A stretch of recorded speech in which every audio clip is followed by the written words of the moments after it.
Hebrews, and here also have I done nothing that they should put me into the dungeon. When the chief baker saw that the interpretation was good, he said unto Joseph, I also was in my dream, and behold, I had 3 white baskets on my head, and in the uppermost basket there was of all manner of baked meats for Pharaoh. And the birds did eat them out of the basket upon my head. And Joseph answered and said, This is the interpretation thereof. The 3 baskets are 3 days. Yet within 3 days shall Pharaoh lift up thy head from off thee, and shall hang thee on a tree, and the birds shall eat thy flesh from off thee. And it came to pass the 3rd day, which was Pharaoh's birthday, that he made a feast unto all his servants, and he lifted up the head of the chief butler and of the chief baker among his servants. And he restored the chief butler unto his butlership again, and he gave the cup into Pharaoh's hand. But he hanged the chief baker, as Joseph had interpreted to them. Yet did not the chief butler remember Joseph, but forgat him. Genesis chapter 41. And it came to pass at the end of 2 full years that Pharaoh dreamed, and behold, he stood by the river. And behold, there came up out of the river 7 well-favored kine and fat-fleshed, and they fed in a meadow. And behold, 7 other kine came up after them out of the river, ill-favored and lean-fleshed, and stood by the other kine upon the brink of the river. And the ill-favored and lean-fleshed kine did eat up the 7 well-favored and fat kine. So Pharaoh awoke. And he slept and dreamed the 2nd time, and behold, 7 ears of corn came up upon one stalk, rank and good. And behold, 7 thin ears, and blasted with the east wind, sprung up after them. And the 7 thin ears devoured the 7 rank and full ears. And Pharaoh awoke, and behold, it was a dream. And it came to pass in the morning that his spirit was troubled. And he sent and called for all the magicians of Egypt, and all the wise men thereof. And Pharaoh told them his dream, but there was none that could interpret them unto Pharaoh. Then spake the chief butler unto Pharaoh, saying, I do remember my faults this day. Pharaoh was wroth with his servants, and put me in ward in the captain of the guard's house, both me and the chief baker. And we dreamed a dream in one night, I and he. We dreamed each man according to the interpretation of his dream. And there was there with us a young man, an Hebrew, servant to the captain of the guard. And we told him, and he interpreted to us our dreams. To each man according to his dream he did interpret. And it came to pass as he interpreted to us. So it was. Me he restored unto mine office, and him he hanged. Then Pharaoh sent and called Joseph, and they brought him hastily out of the dungeon. And he shaved himself, and changed his raiment, and came in unto Pharaoh. And Pharaoh said unto Joseph, I have dreamed a dream, and there is none that can interpret it. And I have heard say of thee that thou canst understand a dream to interpret it. And Joseph answered Pharaoh, saying, It is not in me. God shall give Pharaoh an answer of peace. And Pharaoh said unto Joseph, In my dream, behold, I stood upon the bank of the river. And behold, there came up out of the river 7 kine, fat-fleshed and well-favored, and they fed in a meadow. And behold, 7 other kine came up after them, poor and very ill-favored and lean-fleshed, such as I never saw in all the land of Egypt for badness. And the lean and the ill-favored kine did eat up the first 7 fat kine. And when they had eaten them up, it could not be known that they had eaten them. But they were still ill-favored, as at the beginning. So I awoke. And I saw in my dream, and behold, 7 ears came up in one stalk, full and good. And behold, 7 ears withered, thin, and blasted with the east wind sprung up after them. And the thin ears devoured the 7 good ears. And I told this unto the magicians, but there was none that could declare it to me. And Joseph said unto Pharaoh, The dream of Pharaoh is one. God hath showed Pharaoh what he is about to do. The 7 good kine are 7 years, and the 7 good ears are 7 years. The dream is one. And the 7 thin and ill-favored kine that came up after them are 7 years. And the 7 empty ears blasted with the east wind shall be 7 years of famine. This is the thing which I have spoken unto Pharaoh. What God is about to do, he showeth unto Pharaoh. Behold, there come 7 years of great plenty throughout all the land of Egypt. And there shall arise after them 7 years of famine, and all the plenty shall be forgotten in the land of Egypt, and the famine shall consume the land. And the plenty shall not be known in the land by reason of that famine following, for it shall be very grievous. And for that the dream was doubled unto Pharaoh twice. It is because the thing is established by God, and God will shortly bring it to pass. Now therefore let Pharaoh look out a man discreet and wise, and set him over the land of Egypt. Let Pharaoh do this, and let him appoint officers over the land, and take up the 5th part of the land of Egypt in the 7 plenteous years. And let them gather all the food of those good years that come, and lay up corn under the hand of Pharaoh, and let them keep food in the cities. And that food shall be for store to the land against the 7 years of famine, which shall be in the land of Egypt, that the land perish not through the famine. And the thing was good in the eyes of Pharaoh and in the eyes of all his servants. And Pharaoh said unto his servants, Can we find such a one as this is, a man in whom the Spirit of God is? And Pharaoh said unto Joseph, Forasmuch as God hath showed thee all this, there is none so discreet and wise as thou art. Thou shalt be over my house, and according unto thy word shall all my people be ruled. Only in the throne will I be greater than thou. And Pharaoh said unto Joseph, See, I have set thee over all the land of Egypt. And Pharaoh took off his ring from his hand, and put it upon Joseph's hand, and arrayed him in vestures of fine linen, and put a gold chain about his neck. And he made him to ride in the 2nd chariot which he had, and they cried before him, Bow the knee! And he made him ruler over all the land of Egypt. And Pharaoh said unto Joseph, I am Pharaoh, and without thee shall no man lift up his hand or foot in all the land of Egypt. And Pharaoh called Joseph's name Zaphnath-Paaneah. And he gave him to wife Asenath, the daughter of Potipherah, priest of On. And Joseph went out over all the land of Egypt. And Joseph was 30 years old when he stood before Pharaoh, king of Egypt. And Joseph went out from the presence of Pharaoh, and went throughout all the land of Egypt. And in the 7 plenteous years the earth brought forth by handfuls. And he gathered up all the food of the 7 years which were in the land of Egypt, and laid up the food in the cities. The food of the field which was round about every city laid he up in the same. And Joseph gathered corn as the sand of the sea very much, until he left numbering, for it was without number.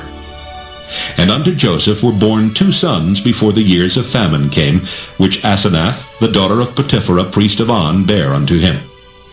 And Joseph called the name of the firstborn Manasseh. For God, said he, hath made me forget all my toil and all my father's house.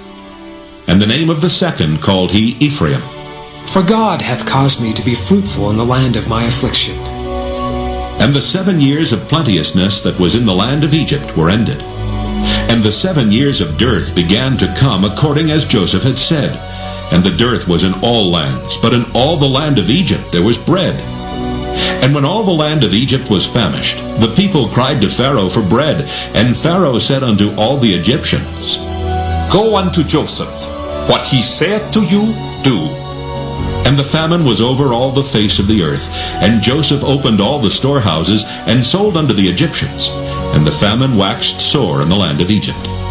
And all countries came into Egypt to Joseph for to buy corn, because that the famine was so sore in all lands. Genesis chapter 42. Now when Jacob saw that there was corn in Egypt, Jacob said unto his sons, Why do ye look one upon another? And he said, Behold, I have heard that there is corn in Egypt. Get you down thither, and buy for us from thence, that we may live and not die." And Joseph's 10 brethren went down to buy corn in Egypt. But Benjamin, Joseph's brother, Jacob sent not with his brethren, for he said, "Lest peradventure mischief befall him." And the sons of Israel came to buy corn among those that came, for the famine was in the land of Canaan. And Joseph was the governor over the land, and he it was that sold to all the people of the land. And Joseph's brethren came and bowed down themselves before him with their faces to the earth. And Joseph saw his brethren, and he knew them, but made himself strange unto them, and spake roughly unto them. And he said unto them, "Whence come ye?"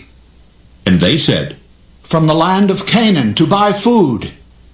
And Joseph knew his brethren, but they knew not him.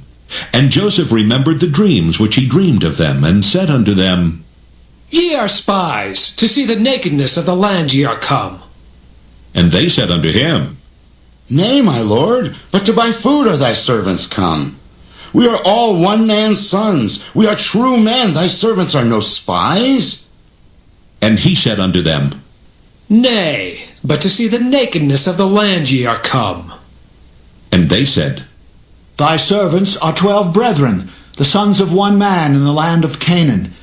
And behold, the youngest is this day with our father, and one is not." And Joseph said unto them, That is it that I spake unto you, saying, Ye are spies. Hereby ye shall be proved.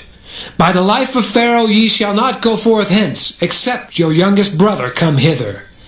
Send one of you, and let him fetch your brother, and ye shall be kept in prison, that your words may be proved, whether there be any truth in you, or else by the life of Pharaoh, surely ye are spies. And he put them all together into ward 3 days. And Joseph said unto them the 3rd day, This do, and live, for I fear God. If ye be true men, let one of your brethren be bound in the house of your prison. Go ye, carry corn for the famine of your houses. But bring your youngest brother unto me, so shall your words be verified, and ye shall not die. And they did so. And they said to one another, We are verily guilty concerning our brother, in that we saw the anguish of his soul when he besought us, and we would not hear. Therefore is this distress come upon us. And Reuben answered them, saying, Spake I not unto you, saying, Do not sin against the child, and ye would not hear? Therefore, behold, also his blood is required. And they knew not that Joseph understood them, for he spake unto them by an interpreter. And he turned himself about from them, and wept, and returned to them again, and communed with them, and took from them Simeon, and bound him before their eyes. Then Joseph commanded to fill their sacks with corn, and to restore every man's money into his sack, and to give them provision for the way, and thus did he unto them. And they laded their asses with the corn, and departed thence. And as one of them opened his sack to give his ass provender in the inn, he espied his money, for behold, it was in his sack's mouth. And he said unto his brethren, My money is restored, and lo, it is even in my sack. And their heart failed them, and they were afraid, saying to one another, What is this that God hath done unto us? And they came unto Jacob their father unto the land of Canaan, and told him all that befell unto them, saying, The man who is the Lord of the land spake roughly to us, and took us for spies of the country. And we said unto him, We are true men, we are no spies. We be 12 brethren, sons of our father. One is not, and the youngest is this day with our father in the land of Canaan. And the man, the Lord of the country, said unto us, Hereby shall I know that ye are true men. Leave one of your brethren here with me, and take food for the famine of your households, and be gone. And bring your youngest brother unto me. Then shall I know that ye are no spies, but that ye are true men. So will I deliver you your brother, and ye shall traffic in the land. And it came to pass, as they emptied their sacks, that behold, every man's bundle of money was in his sack. And when both they and their father saw the bundles of money, they were afraid. And Jacob their father said unto them, Me have ye bereaved of my children. Joseph is not, Simeon is not, and ye will take Benjamin away? All these things are against me. And Reuben spake unto his father, saying, Slay my 2 sons, if I bring him not to thee. Deliver him into my hand, and I will bring him to thee again. And he said, My son shall not go down with you, for his brother is dead, and he is left alone. If mischief befall him by the way in the which ye go, then shall ye bring down my gray hairs with sorrow to the grave. Genesis chapter 43. And the famine was sore in the land. And it came to pass, when they had eaten up the corn which they had brought out of Egypt, their father said unto them, Go again, buy us a little food. And Judah spake unto him, saying, The man did solemnly protest unto us, saying, Ye shall not see my face, except your brother be with you. If thou wilt send our brother with us, we will go down and buy thee food. But if thou wilt not send him, we will not go down. For the man said unto us, Ye shall not see my face, except your brother be with you. And Israel said, Wherefore dealt ye so ill with me, as to tell the man whether ye had yet a brother? And they said, The man asked us straitly of our state and of our kindred, saying, Is your father yet alive? Have ye another brother? And we told him according to the tenor of these words. Could we certainly know that he would say, Bring your brother down?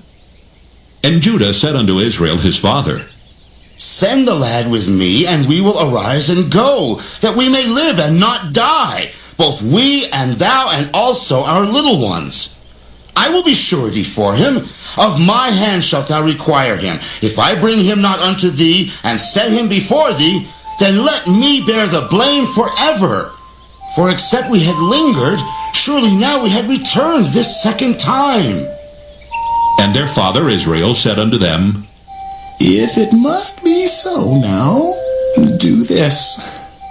Take of the best fruits in the land in your vessels, and carry down the man a present, a little balm and a little honey, spices and myrrh, nuts and almonds, and take double money in your hand, and the money that was brought again in the mouth of your sacks, carry it again in your hand.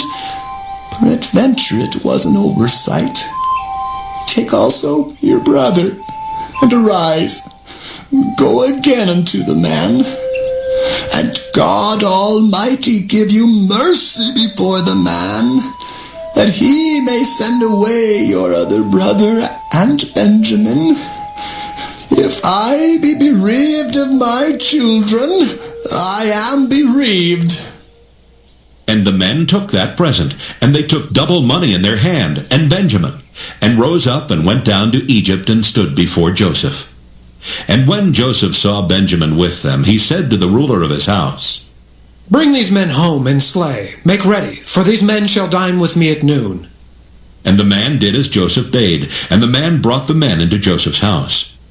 And the men were afraid, because they were brought unto Joseph's house, and they said, Because of the money that was returned in our sacks at the first time are we brought in, that he may seek occasion against us, and fall upon us, and take us for bondmen and our asses. And they came near to the steward of Joseph's house, and they communed with him at the door of the house, and said, Oh, sir, we came indeed down at the first time to buy food. And it came to pass, when we came to the inn, that we opened our sacks, and behold, every man's money was in the mouth of his sack, our money in full weight, and we have brought it again in our hand. And other money have we brought down in our hands to buy food. We cannot tell who put our money in our sacks. And he said, Peace be to you. Fear not.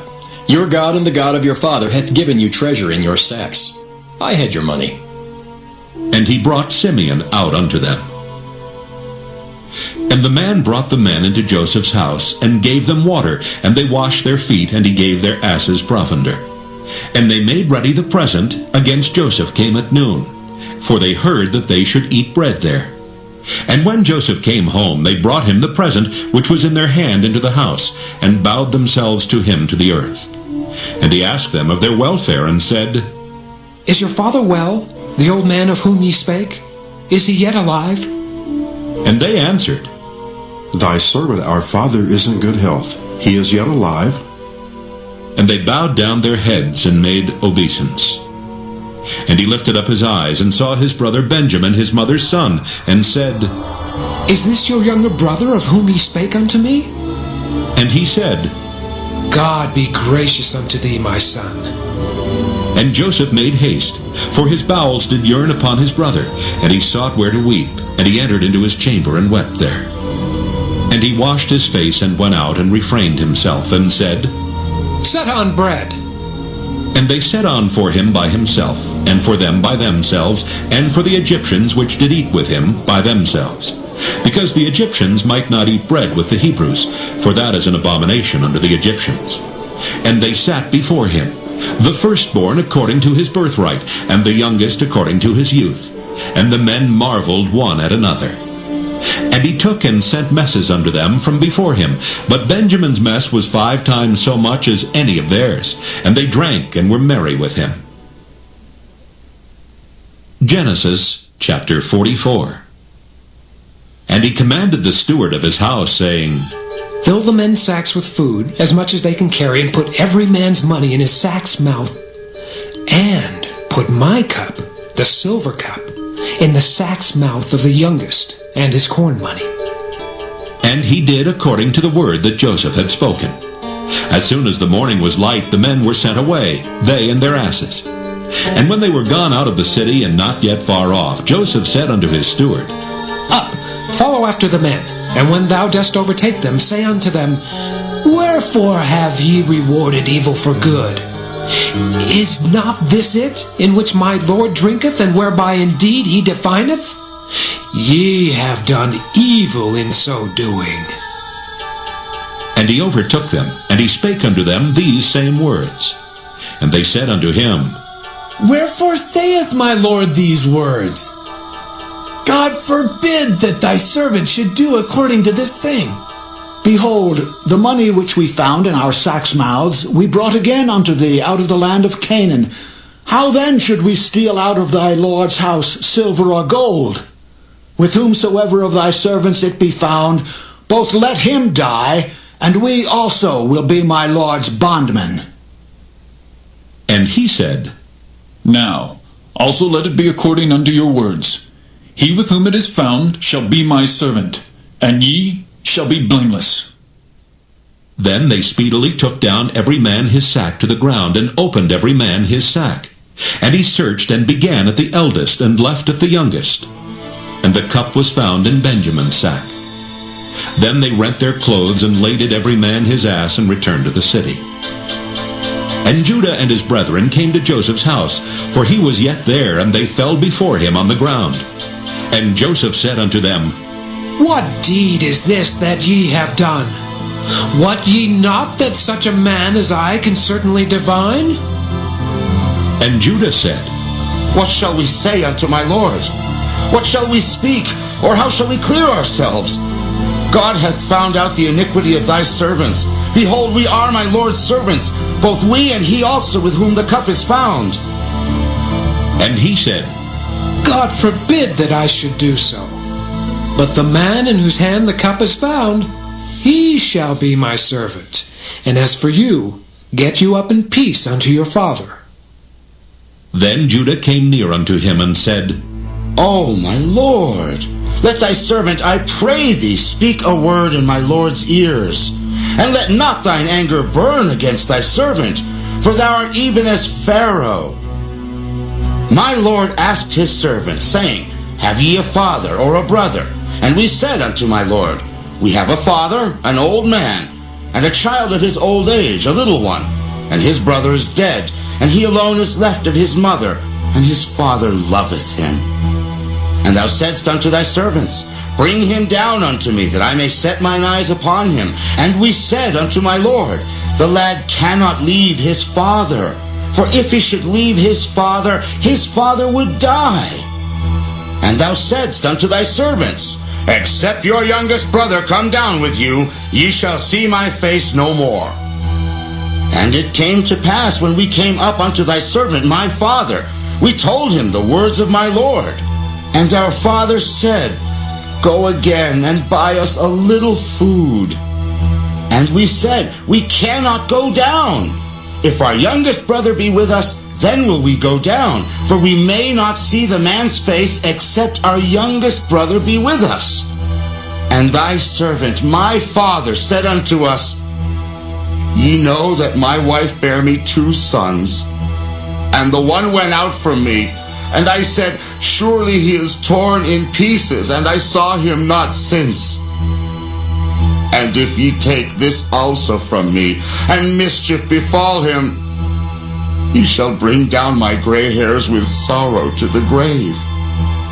Now therefore, when I come to thy servant my father, and the lad be not with us, seeing that his life is bound up in the lad's life, it shall come to pass, when he seeth that the lad is not with us, that he will die.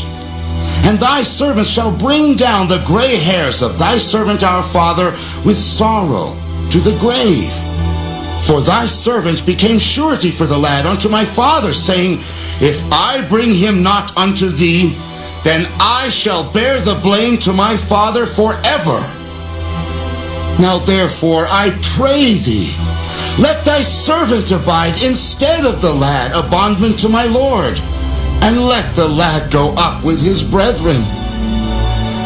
For how shall I go up to my father, and the lad be not with me? Lest peradventure I see the evil that shall come on my father. Genesis chapter 45. Then Joseph could not refrain himself before all them that stood by him, and he cried, Cause every man to go out from me. And there stood no man with him, while Joseph made himself known unto his brethren. And he wept aloud, and the Egyptians in the house of Pharaoh heard. And Joseph said unto his brethren, I am Joseph.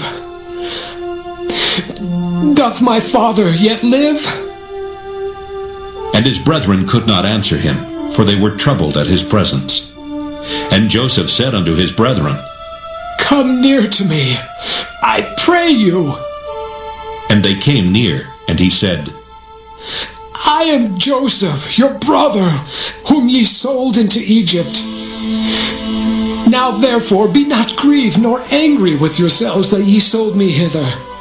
For God did send me before you to preserve life.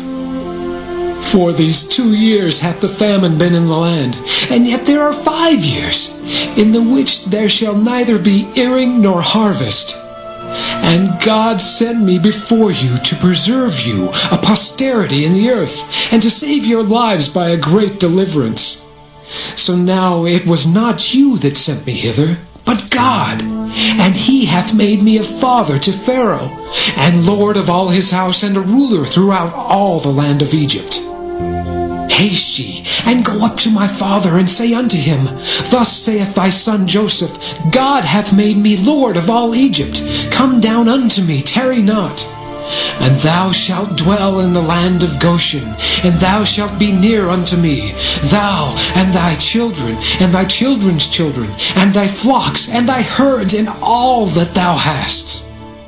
And there will I nourish thee, for yet there are 5 years of famine, lest thou and thy household and all that thou hast come to poverty.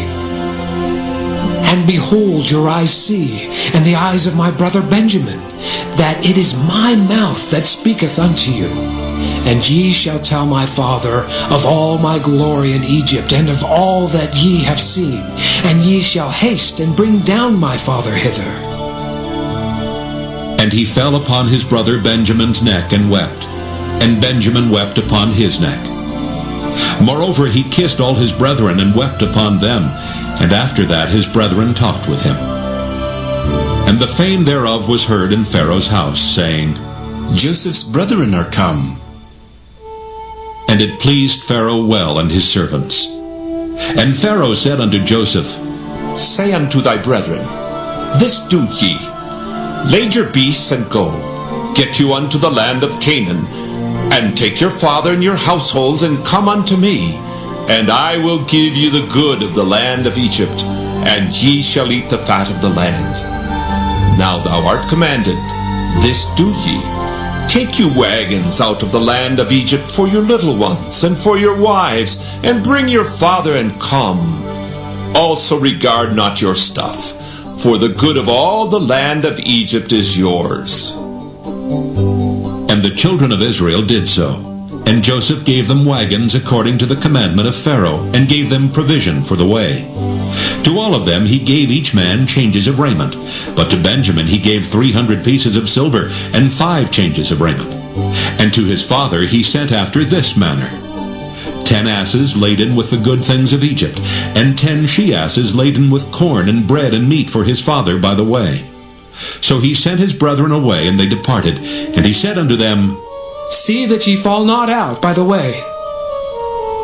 And they went up out of Egypt, and came into the land of Canaan unto Jacob their father, and told him, saying, Joseph is yet alive, and he is governor over all the land of Egypt. And Jacob's heart fainted, for he believed them not. And they told him all the words of Joseph which he had said unto them. And when he saw the wagons which Joseph had sent to carry him, the spirit of Jacob their father revived. And Israel said, It is enough. Joseph my son is yet alive. I will go and see him before I die. Genesis chapter 46. And Israel took his journey with all that he had, and came to Beersheba, and offered sacrifices unto the God of his father Isaac. And God spake unto Israel in the visions of the night, and said, Jacob, Jacob. And he said, Here am I. And he said, I am God, the God of thy father. Fear not to go down into Egypt, for I will there make of thee a great nation. I will go down with thee into Egypt, and I will also surely bring thee up again. And Joseph shall put his hand upon thine eyes. And Jacob rose up from Beersheba, and the sons of Israel carried Jacob their father, and their little ones, and their wives, in the wagons which Pharaoh had sent to carry him. And they took their cattle and their goods which they had gotten in the land of Canaan, and came into Egypt, Jacob and all his seed with him, his sons and his son's son with him, his daughters and his sons' daughters, and all his seed brought he with him into Egypt. And these are the names of the children of Israel which came into Egypt: Jacob and his sons, Reuben, Jacob's firstborn, and the sons of Reuben, Hanok and Phallu, and Hezron and Carmi. And the sons of Simeon, Jemuel and Jamin, and Ohad and Jachin, and Zohar and Shael, the son of a Canaanitish woman. And the sons of Levi, Gershon, Kohath, and Merari. And the sons of Judah, and Onan, and Shelah, and Pharez, and Zerah. But and Onan died in the land of Canaan. And the sons of Pharez were Hezron and Hamul. And the sons of Issachar, Tola, and Phuvah, and Job, and Shimron. And the sons of Zebulun, Sirad, and Elon, and Jaleel. These be the sons of Leah, which she bare unto Jacob in Padan-aram, with his daughter Dinah. All the souls of his sons and his daughters were 33. And the sons of Gad, Ziphaon, and Haggai, Shunai, and Esbon, Eri, and Arodai, and Areli. And the sons of Asher, Jimnah, and Ishua, and Isui, and Beriah, and Sirah their sister, and the sons of Beriah, Heber, and Malchiel. These are the sons of Zilpah, whom Laban gave to Leah his daughter, and these she bare unto Jacob, even 16 souls. The sons of Rachel, Jacob's wife, Joseph and Benjamin. And unto Joseph in the land of Egypt were born Manasseh and Ephraim, which Asenath, the daughter of Potipherah, priest of On, bare unto him. And the sons of Benjamin were Bela and Becher, and Ashbel, Gera, and Naaman, Ehi and Rosh, Muppim and Huppim, and Ard. These are the sons of Rachel which were born to Jacob. All the souls were 14. And the sons of Dan, Hushim. And the sons of Naphtali, Jaziel, and Guni, and Jezer, and Shillem. These are the sons of Bilhah, which Laban gave unto Rachel his daughter, and she bare these unto Jacob. All the souls were 7. All the souls that came with Jacob into Egypt, which came out of his loins, besides Jacob's sons' wives, all the souls were 66. And the sons of Joseph, which were born him in Egypt, were 2 souls. All the souls of the house of Jacob, which came into Egypt, were 70. And he sent Judah before him unto Joseph, to direct his face unto Goshen. And they came into the land of Goshen. And Joseph made ready his chariot, and went up to meet Israel his father to Goshen, and presented himself unto him. And he fell on his neck, and wept on his neck a good while. And Israel said unto Joseph, Now let me die, since I have seen thy face, because thou art yet alive. And Joseph said unto his brethren and unto his father's house, I will go up and show Pharaoh, and say unto him, My brethren and my father's house, which were in the land of Canaan, are come unto me. And the men are shepherds, for their trade hath been to feed cattle, and they have brought their flocks and their herds and all that they have. And it shall come to pass, when Pharaoh shall call you, and shall say, What is your occupation? That ye shall say, Thy servant's trade hath been about cattle from our youth even until now, both we and also our fathers, that ye may dwell in the land of Goshen, for every shepherd is an abomination unto the Egyptians. Genesis chapter 47. Then Joseph came and told Pharaoh, and said, My father and my brethren, and their flocks and their herds and all that they have are come out of the land of Canaan. And behold, they are in the land of Goshen. And he took some of his brethren, even 5 men, and presented them unto Pharaoh. And Pharaoh said unto his brethren, What is your occupation? And they said unto Pharaoh, Thy servants are shepherds, both we and also our fathers. They said moreover unto Pharaoh, For to sojourn in the land are we come. For thy servants have no pasture for their flocks. For the famine is sore in the land of Canaan. Now therefore we pray thee, let thy servants dwell in the land of Goshen. And Pharaoh spake unto Joseph, saying, Thy father and thy brethren are come unto thee. The land of Egypt is before thee. In the best of the land make thy father and brethren to dwell. In the land of Goshen let them dwell. And if thou knowest any men of activity among them, then make them rulers over my cattle. And Joseph brought in Jacob his father, and set him before Pharaoh. And Jacob blessed Pharaoh. And Pharaoh said unto Jacob, How old art thou? And Jacob said unto Pharaoh, The days of the years of my pilgrimage are 130 years.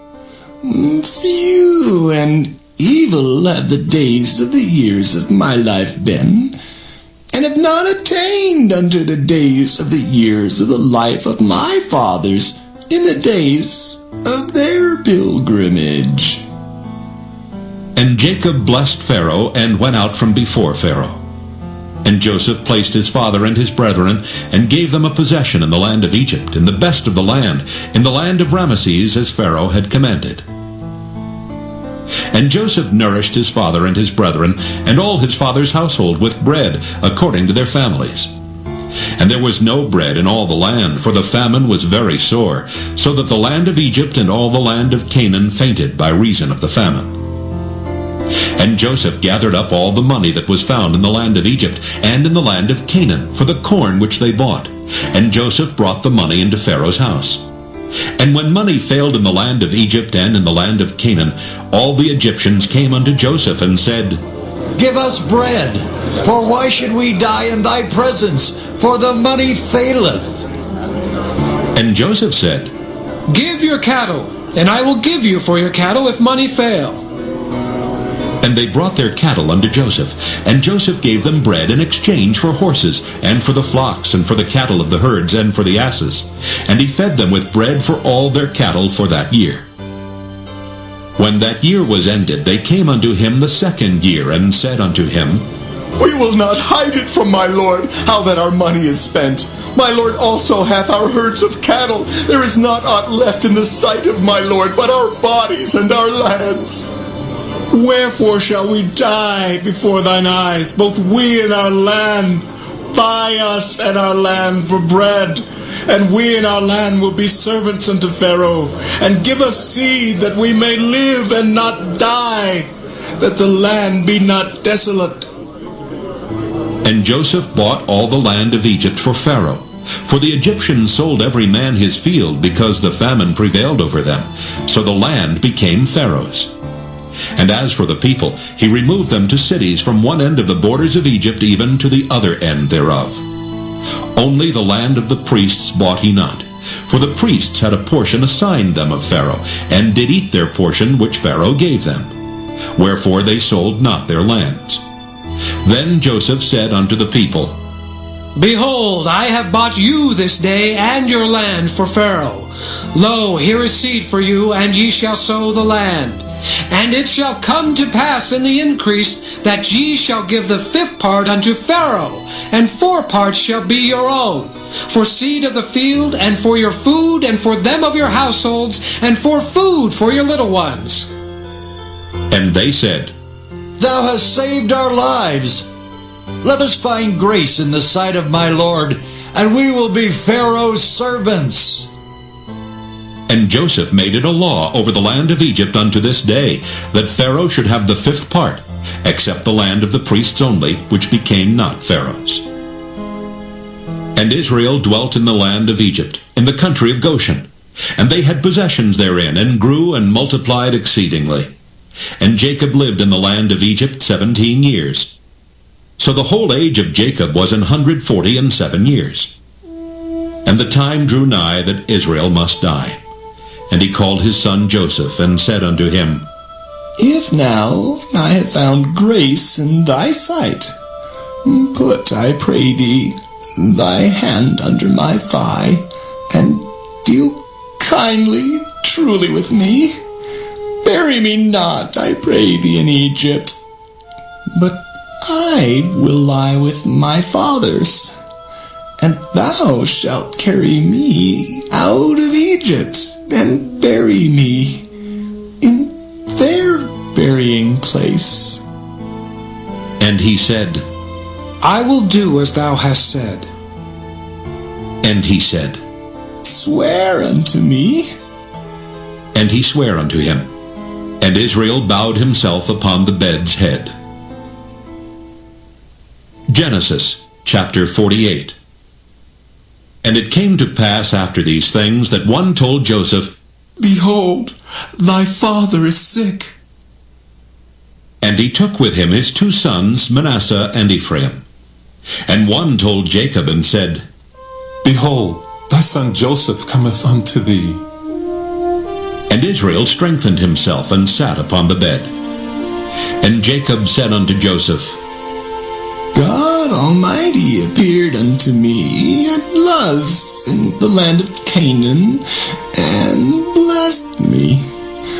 And he said unto me, Behold, I will make thee fruitful, and multiply thee, and I will make of thee a multitude of people, and will give this land to thy seed after thee, for an everlasting possession. And now thy 2 sons, Ephraim and Manasseh, which were born unto thee in the land of Egypt, before I came unto thee into Egypt, are mine. As Reuben and Simeon, they shall be mine. And thy issue, which thou begettest after them, shall be thine, and shall be called after the name of their brethren in their inheritance. And as for me, when I came from Padan, Rachel died by me in the land of Canaan in the way, when yet there was but a little way to come into Ephrath. And I buried her there in the way of Ephrath, The same is Bethlehem. And Israel beheld Joseph's sons, and said, Who are these? And Joseph said unto his father, They are my sons, whom God hath given me in this place. And he said, Bring them, I pray thee, unto me, and I will bless them. Now the eyes of Israel were dim for age, so that he could not see. And he brought them near unto him, and he kissed them, and embraced them. And Israel said unto Joseph, I had not thought to see thy face, and lo, God hath showed me also thy seed. And Joseph brought them out from between his knees, and he bowed himself with his face to the earth. And Joseph took them both, Ephraim in his right hand toward Israel's left hand, and Manasseh in his left hand toward Israel's right hand, and brought them near unto him. And Israel stretched out his right hand, and laid it upon Ephraim's head, who was the younger, and his left hand upon Manasseh's head, guiding his hands wittingly, for Manasseh was the firstborn. And he blessed Joseph, and said, God, before whom my fathers Abraham and Isaac did walk, the God which fed me all my life long unto this day, the angel which redeemed me from all evil, bless the lads, and let my name be named on them, and the name of my fathers, Abraham and Isaac, and let them grow into a multitude in the midst of the earth. And when Joseph saw that his father laid his right hand upon the head of Ephraim, it displeased him. And he held up his father's hand to remove it from Ephraim's head unto Manasseh's head. And Joseph said unto his father, Not so, my father, for this is the firstborn. Put thy right hand upon his head. And his father refused, and said, I know it, my son, I know it. He also shall become a people, and he also shall be great. But truly, his younger brother shall be greater than he, and his seed shall become a multitude of nations. And he blessed them that day, saying, In thee shall Israel bless, saying, God make thee as Ephraim and as Manasseh. And he set Ephraim before Manasseh. And Israel said unto Joseph, Behold, I die, but God shall be with you, and bring you again unto the land of your fathers. Moreover, I have given to thee one portion above thy brethren, which I took out of the hand of the Amorite with my sword and with my bow. Genesis chapter 49. And Jacob called unto his sons, and said, Gather yourselves together, that I may tell you that which shall befall you in the last days. Gather yourselves together, and hear, ye sons of Jacob, and hearken unto Israel your father. Reuben, thou art my firstborn, my might, and the beginning of my strength, the excellency of dignity, and the excellency of power. Unstable as water, thou shalt not excel, because thou wentest up to thy father's bed, then defiledst thou it. He went up to my couch. Simeon and Levi are brethren. Instruments of cruelty are in their habitations. O my soul, come not thou into their secret, unto their assembly. Mine honor, be not thou united. For in their anger they slew a man, and in their self-will they dig down a wall. Cursed be their anger, for it was fierce, and their wrath, for it was cruel. I will divide them in Jacob and scatter them in Israel. Judah, thou art he whom thy brethren shall praise. Thy hand shall be in the neck of thine enemies. Thy father's children shall bow down before thee. Judah is a lion's whelp. From the prey, my son, thou art gone up. He stooped down, he couched as a lion, and as an old lion. Who shall rouse him up? The scepter shall not depart from Judah, nor a lawgiver from between his feet, until Shiloh come, and unto him shall the gathering of the people be. Binding his foal unto the vine, and his ass's colt unto the choice vine. He washed his garments in wine, and his clothes in the blood of grapes. His eyes shall be red with wine, and his teeth white with milk.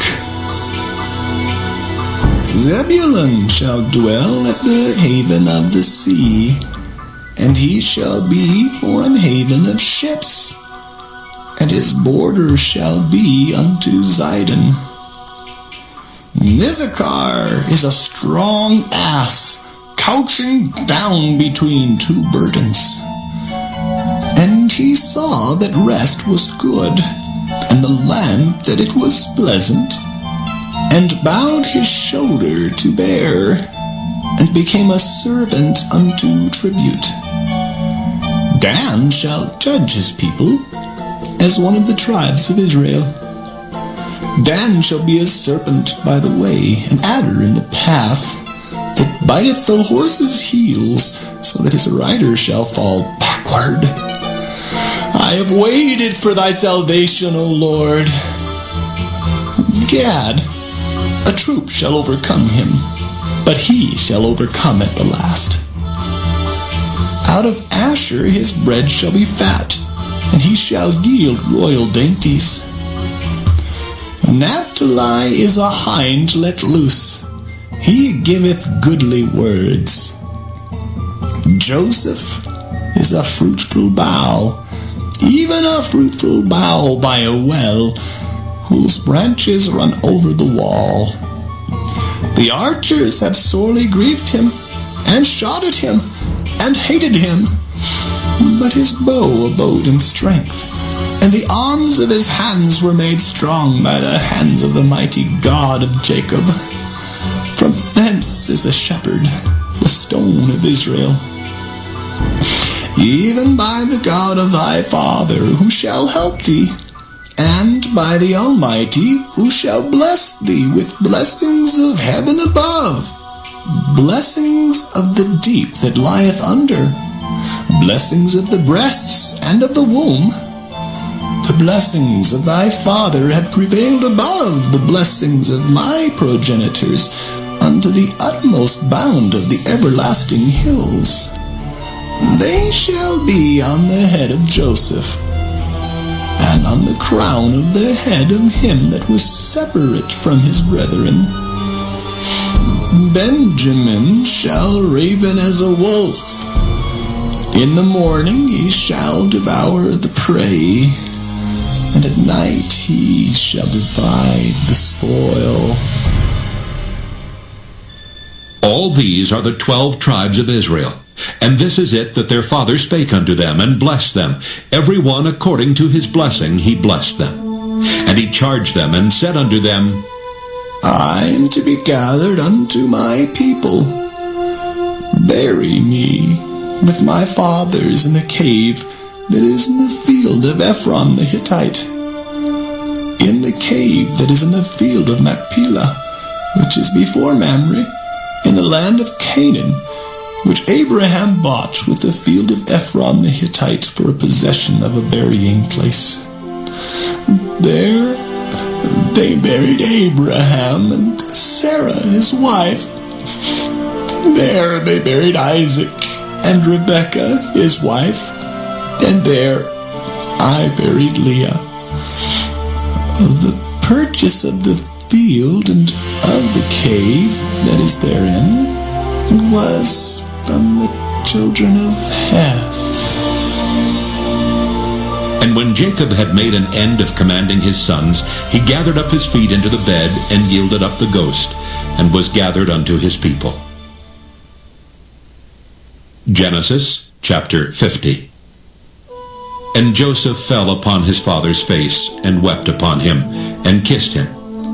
And Joseph commanded his servants, the physicians, to embalm his father, and the physicians embalmed Israel. And 40 days were fulfilled for him, for so are fulfilled the days of those which are embalmed. And the Egyptians mourned for him 60 days. And when the days of his mourning were past, Joseph spake unto the house of Pharaoh, saying, If now I have found grace in your eyes, speak, I pray you, in the ears of Pharaoh, saying, My father made me swear, saying, Lo, I die. In my grave which I have digged for me in the land of Canaan, there shalt thou bury me. Now therefore let me go up, I pray thee, and bury my father, and I will come again. And Pharaoh said, Go up, and bury thy father, according as he made thee swear. And Joseph went up to bury his father, and with him went up all the servants of Pharaoh, the elders of his house, and all the elders of the land of Egypt, and all the house of Joseph, and his brethren, and his father's house. Only their little ones, and their flocks, and their herds, they left in the land of Goshen. And there went up with him both chariots and horsemen, and it was a very great company. And they came to the threshing floor of Atad, which is beyond Jordan, and there they mourned with a great and very sore lamentation. And he made a mourning for his father 7 days. And when the inhabitants of the land, the Canaanites, saw the mourning in the floor of Atad, they said, This is a grievous mourning to the Egyptians. Wherefore the name of it was called Abel Mizraim, which is beyond Jordan. And his sons did unto him according as he commanded them. For his sons carried him into the land of Canaan, and buried him in the cave of the field of Machpelah, which Abraham bought with the field for a possession of a burying place of Ephron the Hittite before Mamre. And Joseph returned into Egypt, he and his brethren, and all that went up with him to bury his father after he had buried his father. And when Joseph's brethren saw that their father was dead, they said, Joseph will peradventure hate us, and will certainly requite us all the evil which we did unto him. And they sent a messenger unto Joseph, saying, Thy father did command before he died, saying, So shall ye say unto Joseph, Forgive, I pray thee now, the trespass of thy brethren, and their sin, for they did unto thee evil. And now we pray thee, forgive the trespass of the servants of the God of thy father. And Joseph wept when they spake unto him. And his brethren also went and fell down before his face, and they said, Behold, we be thy servants. And Joseph said unto them, Fear not, for am I in the place of God? But as for you, ye thought evil against me. But God meant it unto good to bring to pass, as it is this day, to save much people alive. Now therefore fear ye not. I will nourish you and your little ones. And he comforted them, and spake kindly unto them.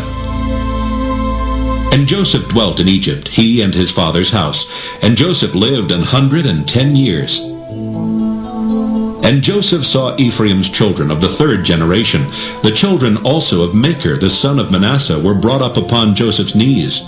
And Joseph said unto his brethren, I die, and God will surely visit you, and bring you out of this land, unto the land which he sware to Abraham, to Isaac, and to Jacob. And Joseph took an oath of the children of Israel, saying, God will surely visit you, and ye shall carry up my bones from hence. So Joseph died, being 110 years old. And they embalmed him, and he was put in a coffin in Egypt.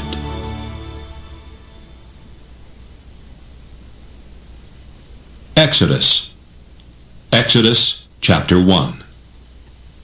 Now these are the names of the children of Israel which came into Egypt. Every man in his household came with Jacob.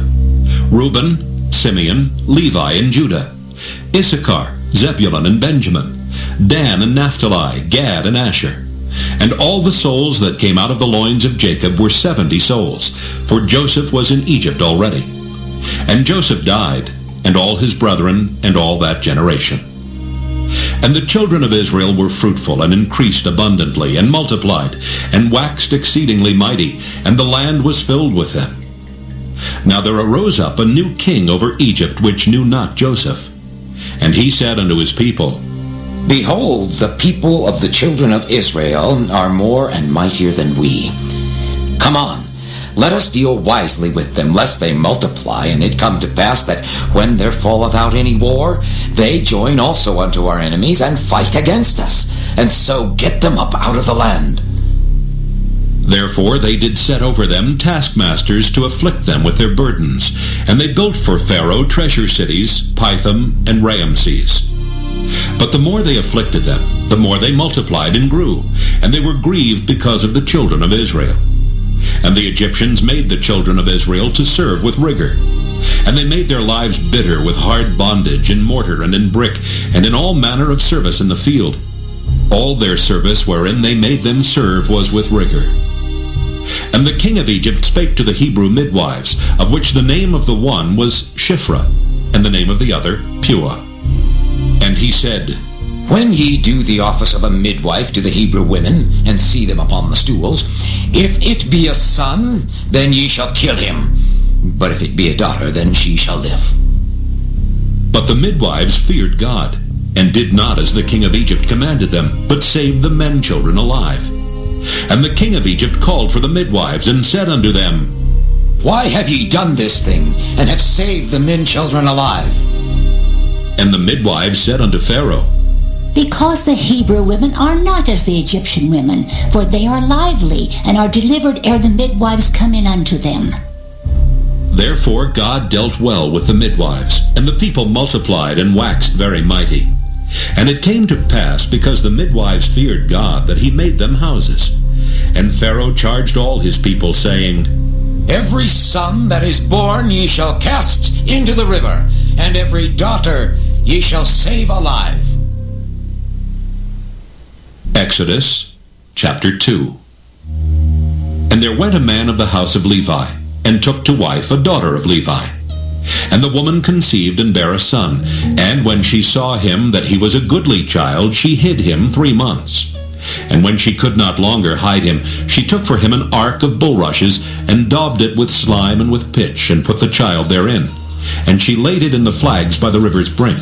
And his sister stood afar off to wit what would be done to him. And the daughter of Pharaoh came down to wash herself at the river, and her maidens walked along by the river's side. And when she saw the ark among the flags, she sent her maid to fetch it. And when she had opened it, she saw the child, and behold, the babe wept. And she had compassion on him, and said, This is one of the Hebrews' children. Then said his sister to Pharaoh's daughter, Shall I go and call to thee a nurse of the Hebrew women, that she may nurse the child for thee? And Pharaoh's daughter said to her, Go. And the maid went and called the child's mother. And Pharaoh's daughter said unto her, Take this child away and nurse it for me, and I will give thee thy wages. And the woman took the child and nursed it. And the child grew, and she brought him unto Pharaoh's daughter, and he became her son. And she called his name Moses. And she said, Because I drew him out of the water. And it came to pass in those days when Moses was grown, that he went out unto his brethren, and looked on their burdens. And he spied an Egyptian smiting an Hebrew, one of his brethren. And he looked this way and that way, and when he saw that there was no man, he slew the Egyptian, and hid him in the sand. And when he went out the second day, behold, 2 men of the Hebrews strove together. And he said to him that did the wrong, Wherefore smitest thou thy fellow? And he said, Who made thee a prince and a judge over us? Intendest thou to kill me, as thou killedst the Egyptian? And Moses feared, and said, Surely this thing is known. Now when Pharaoh heard this thing, he sought to slay Moses. But Moses fled from the face of Pharaoh and dwelt in the land of Midian, and he sat down by a well.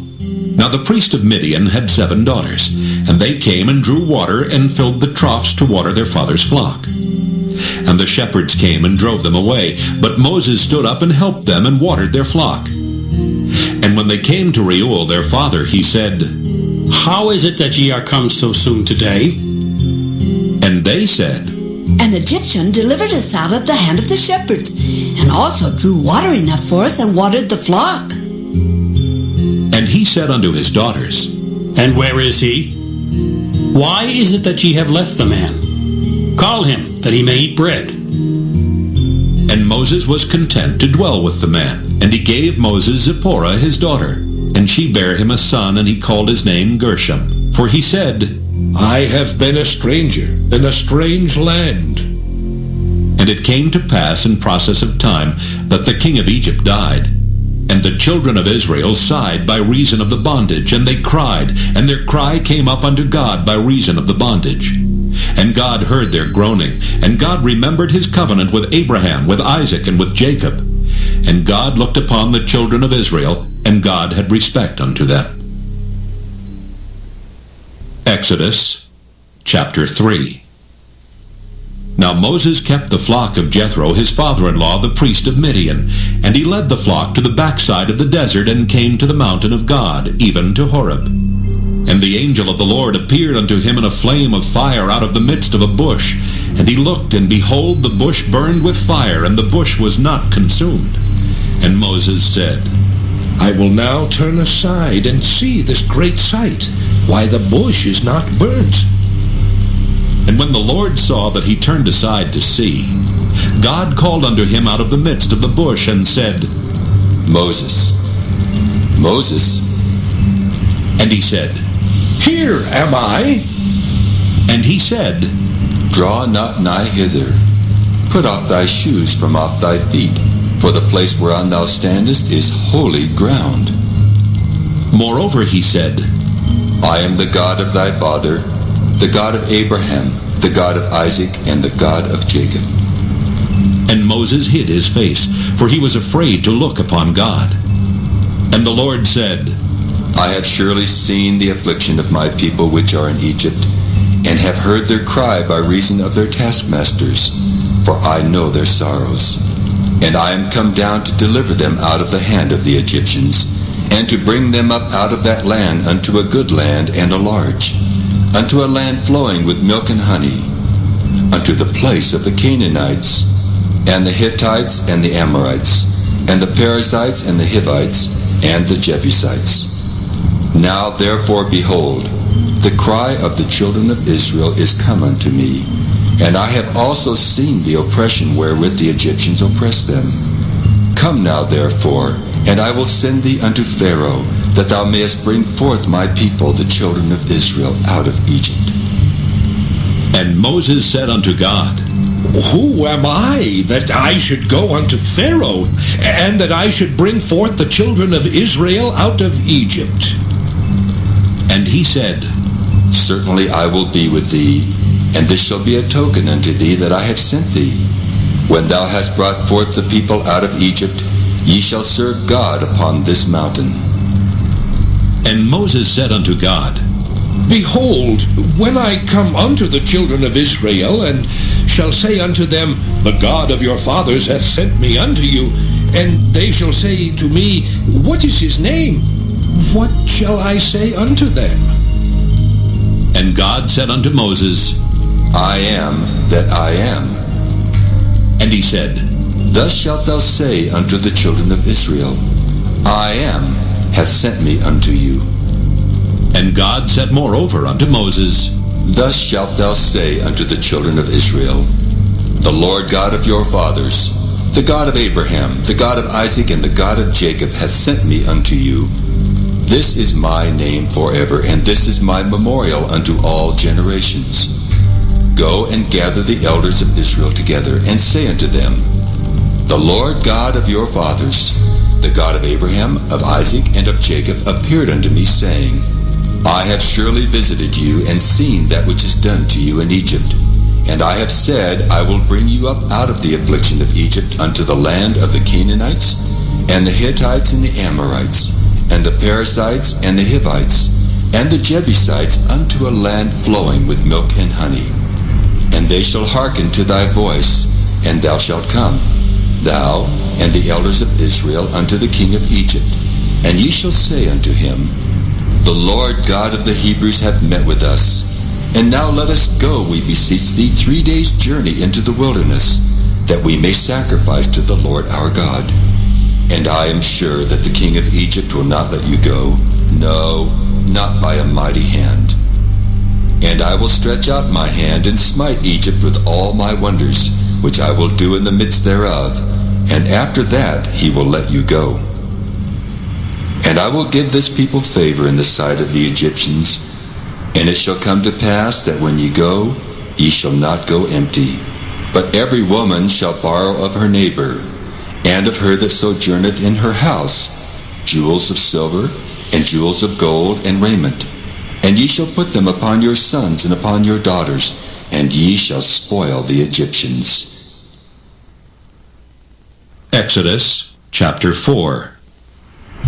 And Moses answered and said, But behold, they will not believe me, nor hearken unto my voice, for they will say, The Lord hath not appeared unto thee. And the Lord said unto him, What is that in thine hand? And he said, A rod. And he said, Cast it on the ground. And he cast it on the ground, and it became a serpent, and Moses fled from before it. And the Lord said unto Moses, Put forth thine hand, and take it by the tail.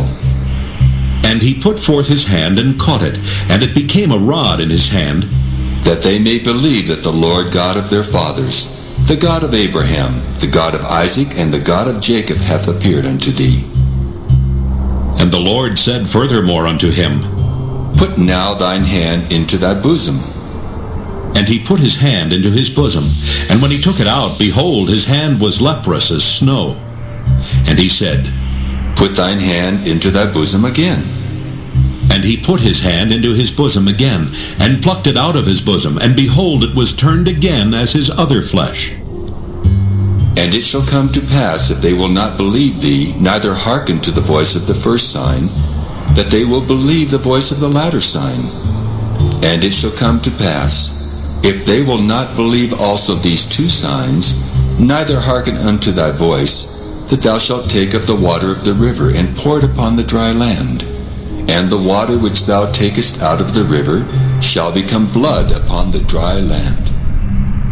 And Moses said unto the Lord, O my Lord, I am not eloquent, neither heretofore nor since thou hast spoken unto thy servant, but I am slow of speech, and of a slow tongue. And the Lord said unto him, Who hath made man's mouth? Or who maketh the dumb, or deaf, or the seeing, or the blind? Have not I the Lord? Now therefore go, and I will be with thy mouth, and teach thee what thou shalt say. And he said, O my Lord, send, I pray thee, by the hand of him whom thou wilt send. And the anger of the Lord was kindled against Moses, and he said, Is not Aaron the Levite thy brother? I know that he can speak well. And also, behold, he cometh forth to meet thee. And when he seeth thee, he will be glad in his heart. And thou shalt speak unto him, and put words in his mouth. And I will be with thy mouth, and with his mouth, and will teach you what ye shall do. And he shall be thy spokesman unto the people.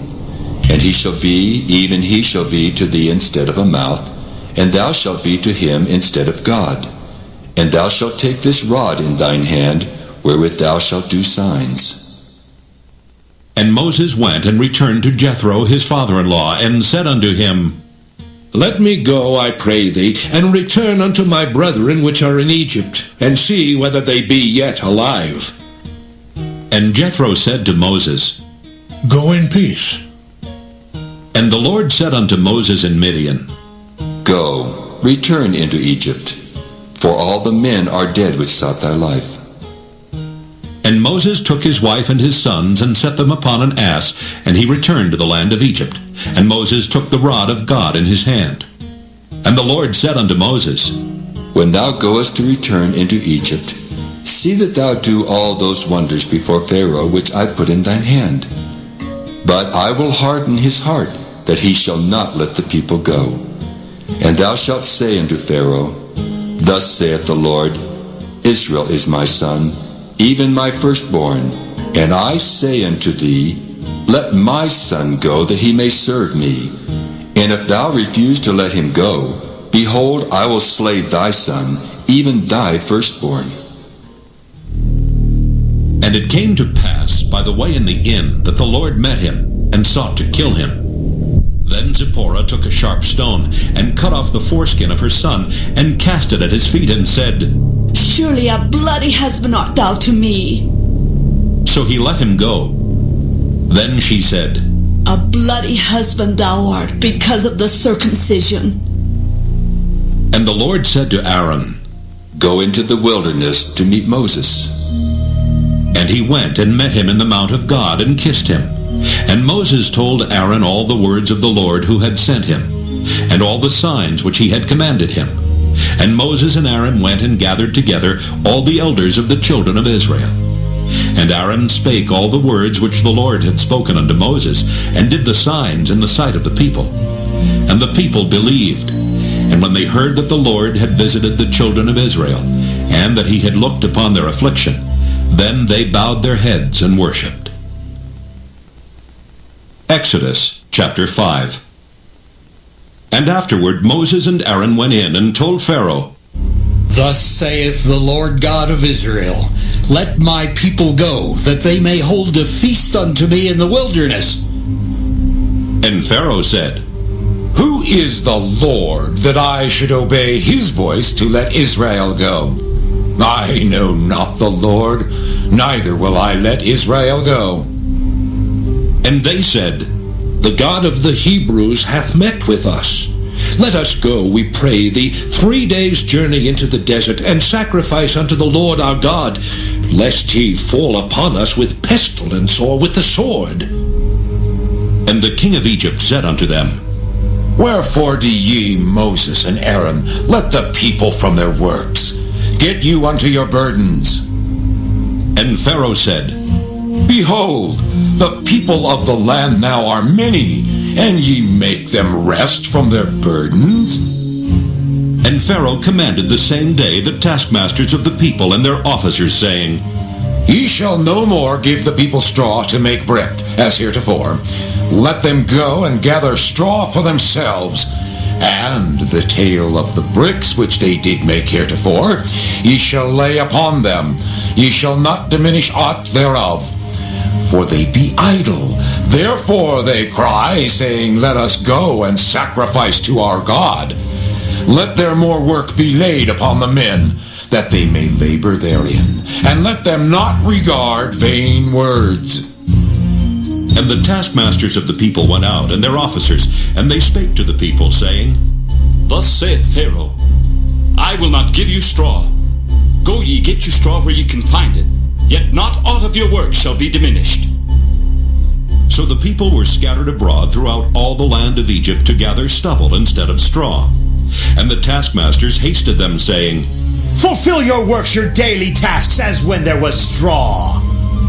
And the officers of the children of Israel, which Pharaoh's taskmasters had set over them, were beaten and demanded, Wherefore have ye not fulfilled your task in making brick both yesterday and today as heretofore? Then the officers of the children of Israel came and cried unto Pharaoh, saying, Wherefore dealest thou thus with thy servants? There is no straw given unto thy servants, and they say to us, Make brick, and behold, thy servants are beaten. But the fault is in thine own people. But he said, Ye are idle, therefore ye say, Let us go and do sacrifice to the Lord. Go therefore now and work, for there shall no straw be given you, yet shall ye deliver the tale of bricks. And the officers of the children of Israel did see that they were in evil case, after it was said, Ye shall not minish aught from your bricks of your daily task. And they met Moses and Aaron, who stood in the way as they came forth from Pharaoh. And they said unto them, The Lord look upon you and judge, because ye have made our Savior to be abhorred in the eyes of Pharaoh, and in the eyes of his servants, to put a sword in their hand to slay us. And Moses returned unto the Lord, and said, Lord, wherefore hast thou so evil entreated this people? Why is it that thou hast sent me? For since I came to Pharaoh to speak in thy name, he hath done evil to this people. Neither hast thou delivered thy people at all. Exodus chapter 6. Then the Lord said unto Moses, Now shalt thou see what I will do to Pharaoh. For with a strong hand shall he let them go, and with a strong hand shall he drive them out of his land. And God spake unto Moses, and said unto him, I am the Lord, and I appeared unto Abraham, unto Isaac, and unto Jacob by the name of God Almighty. But by my name Jehovah was I not known to them. And I have also established my covenant with them, to give them the land of Canaan, the land of their pilgrimage wherein they were strangers. And I have also heard the groaning of the children of Israel, whom the Egyptians keep in bondage, and I have remembered my covenant. Wherefore say unto the children of Israel, I am the Lord, and I will bring you out from under the burdens of the Egyptians, and I will rid you out of their bondage, and I will redeem you with a stretched out arm and with great judgments. And I will take you to me for a people, and I will be to you a God. And ye shall know that I am the Lord your God, which bringeth you out from under the burdens of the Egyptians. And I will bring you in unto the land, concerning the which I did swear to give it to Abraham, to Isaac, and to Jacob. And I will give it you for an heritage. I am the Lord. And Moses spake so unto the children of Israel. But they hearkened not unto Moses for anguish of spirit and for cruel bondage. And the Lord spake unto Moses, saying, Go in, speak unto Pharaoh king of Egypt, that he let the children of Israel go out of his land. And Moses spake before the Lord, saying, Behold, the children of Israel have not hearkened unto me. How then shall Pharaoh hear me, who am of uncircumcised lips?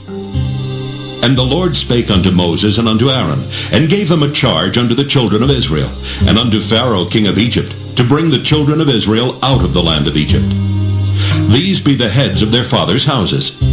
The sons of Reuben, the firstborn of Israel, Hanok and Palu, Hezron and Carmi. These be the families of Reuben. And the sons of Simeon, Jemuel and Jamin, and Ohad and Jachin, and Zohar and Shaul, the son of a Canaanitish woman. These are the families of Simeon. And these are the names of the sons of Levi according to their generations, Gershon and Kohath and Merari. And the years of the life of Levi were 137 years. The sons of Gershon, Libni and Shimei according to their families. And the sons of Kohath, Amram and Izhar and Hebron and Uzziel. And the years of the life of Kohath were 133 years. And the sons of Merari, Mahali and Mushi. These are the families of Levi according to their generations. And Amram took him Jochebed, his father's sister, to wife, and she bare him Aaron and Moses. And the years of the life of Amram were 137 years. And the sons of Izhar, Korah and Nepheg and Zichri. And the sons of Uzziel, Mishael and Elzaphan and Zithri. And Aaron took him Elisheba, daughter of Aminadab, sister of Naashon, to wife. And she bare him Nadab, and Abihu, Eleazar, and Ithamar. And the sons of Korah, Asher, and Elkanah, and Abisaph. These are the families of the Korhites. And Eleazar, Aaron's son, took him one of the daughters of Putiel to wife, and she bare him Phinehas. These are the heads of the fathers of the Levites according to their families. These are that Aaron and Moses, to whom the Lord said, Bring out the children of Israel from the land of Egypt, according to their armies. These are they which spake to Pharaoh king of Egypt, to bring out the children of Israel from Egypt. These are that Moses and Aaron. And it came to pass on the day when the Lord spake unto Moses in the land of Egypt, that the Lord spake unto Moses, saying, I am the Lord. Speak thou unto Pharaoh king of Egypt all that I say unto thee. And Moses said before the Lord, Lord, behold, I am of uncircumcised lips, and how shall Pharaoh hearken unto me? Exodus chapter 7. And the Lord said unto Moses, See, I have made thee a god to Pharaoh, and Aaron thy brother shall be thy prophet. Thou shalt speak all that I command thee, and Aaron thy brother shall speak unto Pharaoh, that he send the children of Israel out of his land. And I will harden Pharaoh's heart, and multiply my signs and my wonders in the land of Egypt. But Pharaoh shall not hearken unto you, that I may lay my hand upon Egypt, and bring forth mine armies, and my people the children of Israel out of the land of Egypt by great judgments. And the Egyptians shall know that I am the Lord, when I stretch forth mine hand upon Egypt, and bring out the children of Israel from among them. And Moses and Aaron did as the Lord commanded them, so did they. And Moses was 80 years old, and Aaron 83 years old, when they spake unto Pharaoh. And the Lord spake unto Moses and unto Aaron, saying, When Pharaoh shall speak unto you, saying, Show a miracle for you, then thou shalt say unto Aaron, Take thy rod and cast it before Pharaoh, and it shall become a serpent. And Moses and Aaron went in unto Pharaoh, and they did so as the Lord had commanded. And Aaron cast down his rod before Pharaoh and before his servants, and it became a serpent. Then Pharaoh also called the wise men and the sorcerers. Now the magicians of Egypt, they also did in like manner with their enchantments. For they cast down every man his rod, and they became serpents. But Aaron's rod swallowed up their rods. And he hardened Pharaoh's heart, that he hearkened not unto them, as the Lord had said. And the Lord said unto Moses, Pharaoh's heart is hardened, he refuseth to let the people go. Get thee unto Pharaoh in the morning. Lo, he goeth out unto the water, and thou shalt stand by the river's brink against he come. And the rod which was turned to a serpent shalt thou take in thine hand, and thou shalt say unto him, The Lord God of the Hebrews hath sent me unto thee, saying, Let my people go, that they may serve me in the wilderness. And behold, hitherto thou wouldst not hear. Thus saith the Lord, In this thou shalt know that I am the Lord. Behold, I will smite with the rod that is in mine hand upon the waters which are in the river, and they shall be turned to blood. And the fish that is in the river shall die, and the river shall stink, and the Egyptians shall loathe to drink of the water of the river.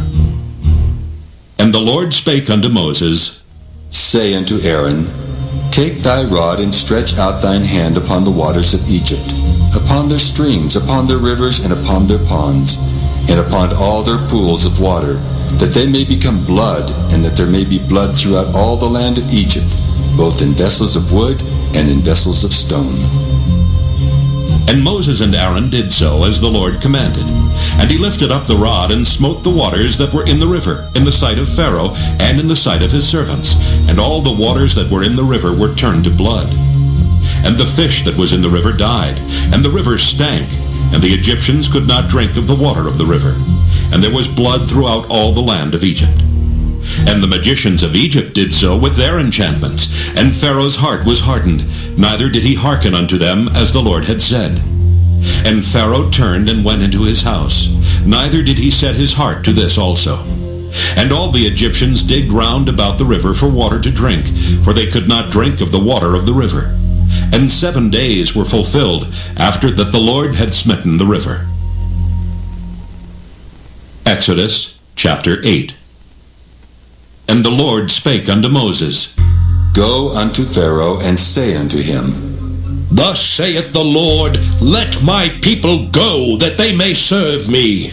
And if thou refuse to let them go, behold, I will smite all thy borders with frogs, and the river shall bring forth frogs abundantly. abundantly, which shall go up and come into thine house, and into thy bedchamber, and upon thy bed, and into the house of thy servants, and upon thy people, and into thine ovens, and into thy kneading troughs. And the frogs shall come up both on thee, and upon thy people, and upon all thy servants. And the Lord spake unto Moses, Say unto Aaron, Stretch forth thine hand with thy rod over the streams, over the rivers and over the ponds, and cause frogs to come up upon the land of Egypt. And Aaron stretched out his hand over the waters of Egypt, and the frogs came up and covered the land of Egypt. And the magicians did so with their enchantments, and brought up frogs upon the land of Egypt. Then Pharaoh called for Moses and Aaron, and said, Entreat the Lord that he may take away the frogs from me and from my people, and I will let the people go, that they may do sacrifice unto the Lord. And Moses said unto Pharaoh, Glory over me! When shall I entreat for thee, and for thy servants, and for thy people, to destroy the frogs from thee and thy houses, that they may remain in the river only? And he said, Tomorrow. And he said, Be it according to thy word, that thou mayest know that there is none like unto the Lord our God. And the frogs shall depart from thee, and from thy houses, and from thy servants, and from thy people. They shall remain in the river only. And Moses and Aaron went out from Pharaoh. And Moses cried unto the Lord because of the frogs which he had brought against Pharaoh. And the Lord did according to the word of Moses, and the frogs died out of the houses, out of the villages, and out of the fields. And they gathered them together upon heaps, and the land stank. But when Pharaoh saw that there was respite, he hardened his heart, and hearkened not unto them, as the Lord had said. And the Lord said unto Moses, Say unto Aaron, Stretch out thy rod, and smite the dust of the land, that it may become lice throughout all the land of Egypt. And they did so. For Aaron stretched out his hand with his rod, and smote the dust of the earth, and it became lice in man and in beast. All the dust of the land became lice throughout all the land of Egypt.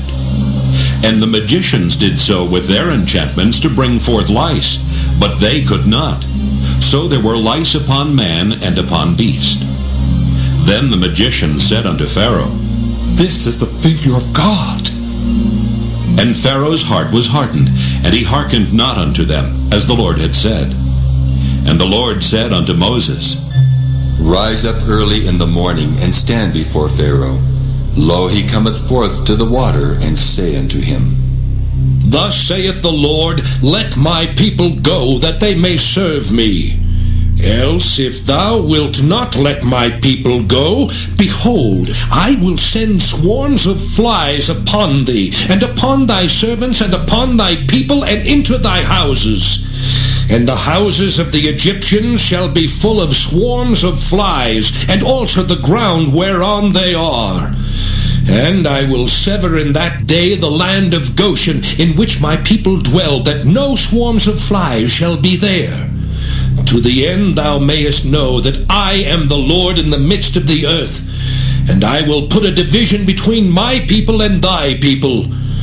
Tomorrow shall this sign be. And the Lord did so. And there came a grievous swarm of flies into the house of Pharaoh, and into his servants' houses, and into all the land of Egypt. The land was corrupted by reason of the swarm of flies.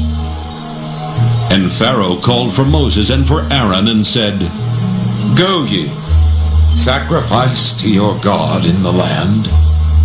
And Moses said, It is not meet so to do, for we shall sacrifice the abomination of the Egyptians to the Lord our God. Lo, shall we sacrifice the abomination of the Egyptians before their eyes, and will they not stone us? We will go 3 days' journey into the wilderness, and sacrifice to the Lord our God, as he shall command us. And Pharaoh said, I will let you go, that ye may sacrifice to the Lord your God in the wilderness. Only ye shall not go very far away. Entreat for me.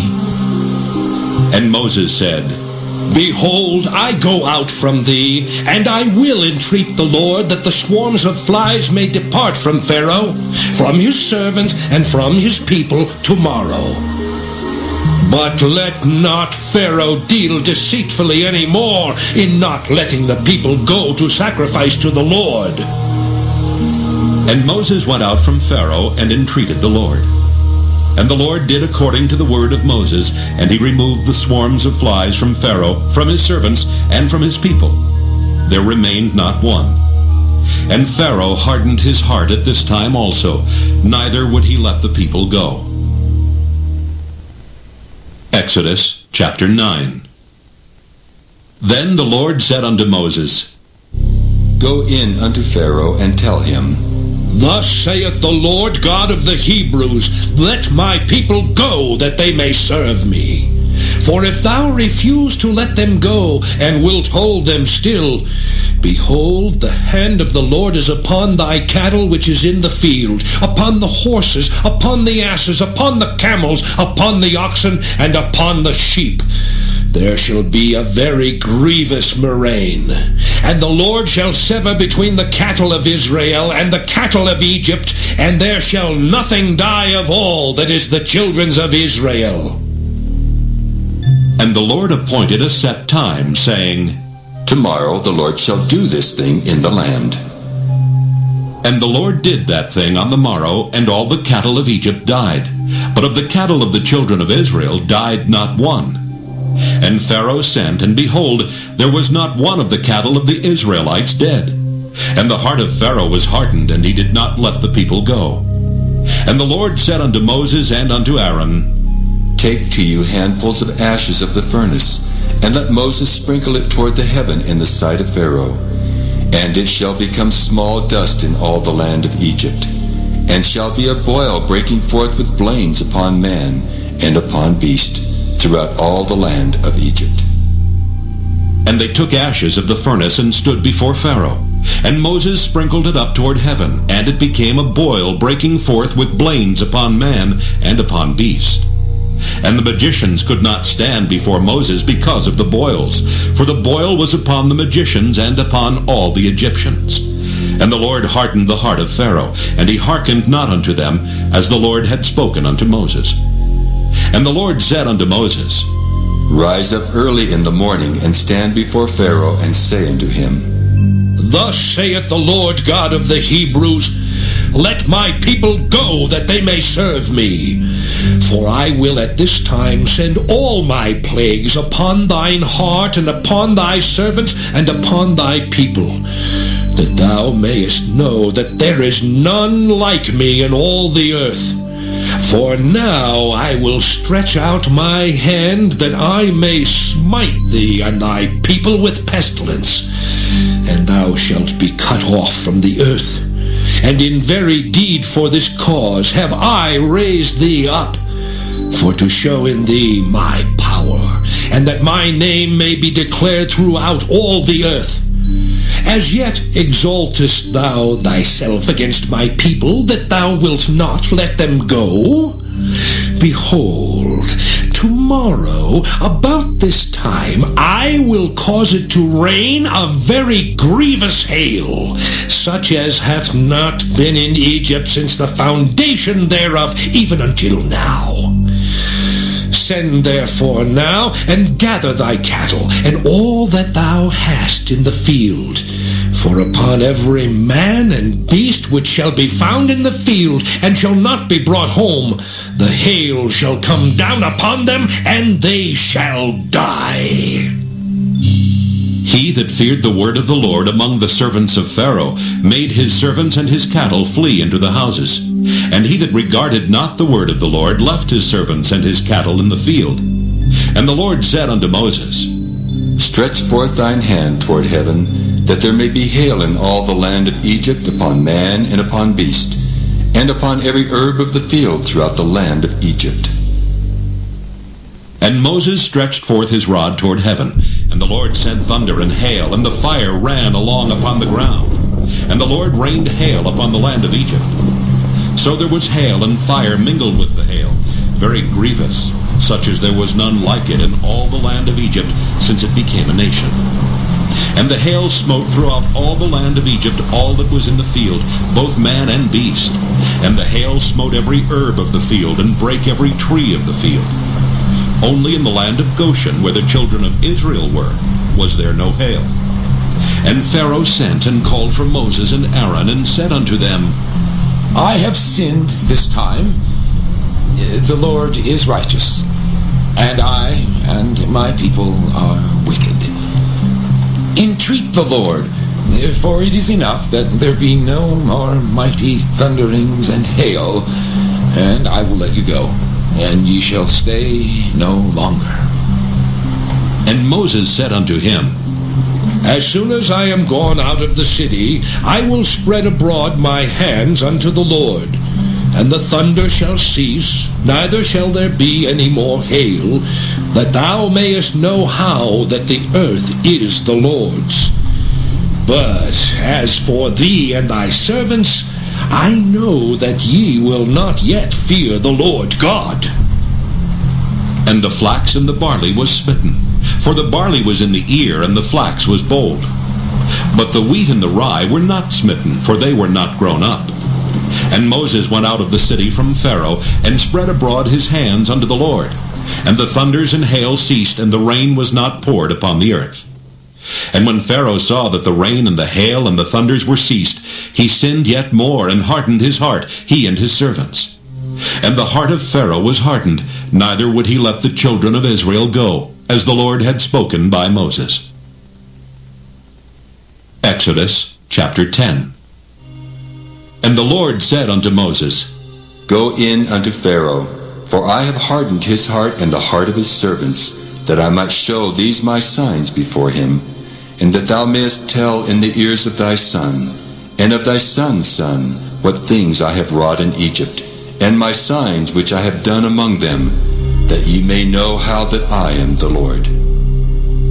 And Moses and Aaron came in unto Pharaoh, and said unto him, Thus saith the Lord God of the Hebrews, How long wilt thou refuse to humble thyself before me? Let my people go, that they may serve me. Else, if thou refuse to let my people go, behold, tomorrow will I bring the locusts into thy coast, and they shall cover the face of the earth, that one cannot be able to see the earth. And they shall eat the residue of that which is escaped, which remaineth unto you from the hail, and shall eat every tree which groweth for you out of the field. And they shall fill thy houses, and the houses of all thy servants, and the houses of all the Egyptians, which neither thy fathers nor thy fathers' fathers have seen, since the day that they were upon the earth unto this day. And he turned himself and went out from Pharaoh. And Pharaoh's servants said unto him, How long shall this man be a snare to us? Let the men go, that they may serve the Lord their God. Knowest thou not yet that Egypt is destroyed? And Moses and Aaron were brought again unto Pharaoh, and he said unto them, Go, serve the Lord your God. But who are they that shall go? And Moses said, We will go with our young and with our old, with our sons and with our daughters, with our flocks and with our herds will we go, for we must hold a feast unto the Lord. And he said unto them, Let the Lord be so with you, as I will let you go. And your little ones, look to it, for evil is before you. Not so. Go now, ye that are men, and serve the Lord, for that ye did desire. And they were driven out from Pharaoh's presence. And the Lord said unto Moses, Stretch out thine hand over the land of Egypt, for the locusts, that they may come up upon the land of Egypt, and eat every herb of the land, even all that the hail hath left. And Moses stretched forth his rod over the land of Egypt, and the Lord brought an east wind upon the land all that day and all that night, And when it was morning, the east wind brought the locusts. And the locusts went up over all the land of Egypt, and rested in all the coasts of Egypt. Very grievous were they. Before them there were no such locusts as they, neither after them shall be such. For they covered the face of the whole earth, so that the land was darkened. And they did eat every herb of the land, and all the fruit of the trees which the hail had left. And there remained not any green thing in the trees, or in the herbs of the field, through all the land of Egypt. Then Pharaoh called for Moses and Aaron in haste, and he said, I have sinned against the Lord your God and against you. Now therefore forgive, I pray thee, my sin only this once, and entreat the Lord your God that he may take away from me this death only. And he went out from Pharaoh and entreated the Lord. And the Lord turned a mighty strong west wind, which took away the locusts and cast them into the Red Sea. There remained not one locust in all the coasts of Egypt. But the Lord hardened Pharaoh's heart, so that he would not let the children of Israel go. And the Lord said unto Moses, Stretch out thine hand toward heaven, that there may be darkness over the land of Egypt, even darkness which may be felt. And Moses stretched forth his hand toward heaven, and there was a thick darkness in all the land of Egypt 3 days. They saw not one another, neither rose any from his place for 3 days. But all the children of Israel had light in their dwellings. And Pharaoh called unto Moses and said, Go ye, serve the Lord, only let your flocks and your herds be stayed. Let your little ones also go with you. And Moses said, Thou must give us also sacrifices and burnt offerings, that we may sacrifice unto the Lord our God. Our cattle also shall go with us. There shall not an hoof be left behind. For thereof must we take to serve the Lord our God. And we know not with what we must serve the Lord until we come thither. But the Lord hardened Pharaoh's heart, and he would not let them go. And Pharaoh said unto him, Get thee from me. Take heed to thyself, see my face no more. For in that day thou seest my face, thou shalt die. And Moses said, Thou hast spoken well. I will see thy face again no more. Exodus chapter 11. And the Lord said unto Moses, Yet will I bring one plague more upon Pharaoh and upon Egypt. Afterwards he will let you go hence. When he shall let you go, he shall surely thrust you out hence altogether. Speak now in the ears of the people, and let every man borrow of his neighbor, and every woman of her neighbor, jewels of silver and jewels of gold. And the Lord gave the people favor in the sight of the Egyptians. Moreover, the man Moses was very great in the land of Egypt, in the sight of Pharaoh's servants, and in the sight of the people. And Moses said, Thus saith the Lord, About midnight will I go out into the midst of Egypt, and all the firstborn in the land of Egypt shall die, from the firstborn of Pharaoh that sitteth upon his throne, even unto the firstborn of the maidservant that is behind the mill, and all the firstborn of beasts.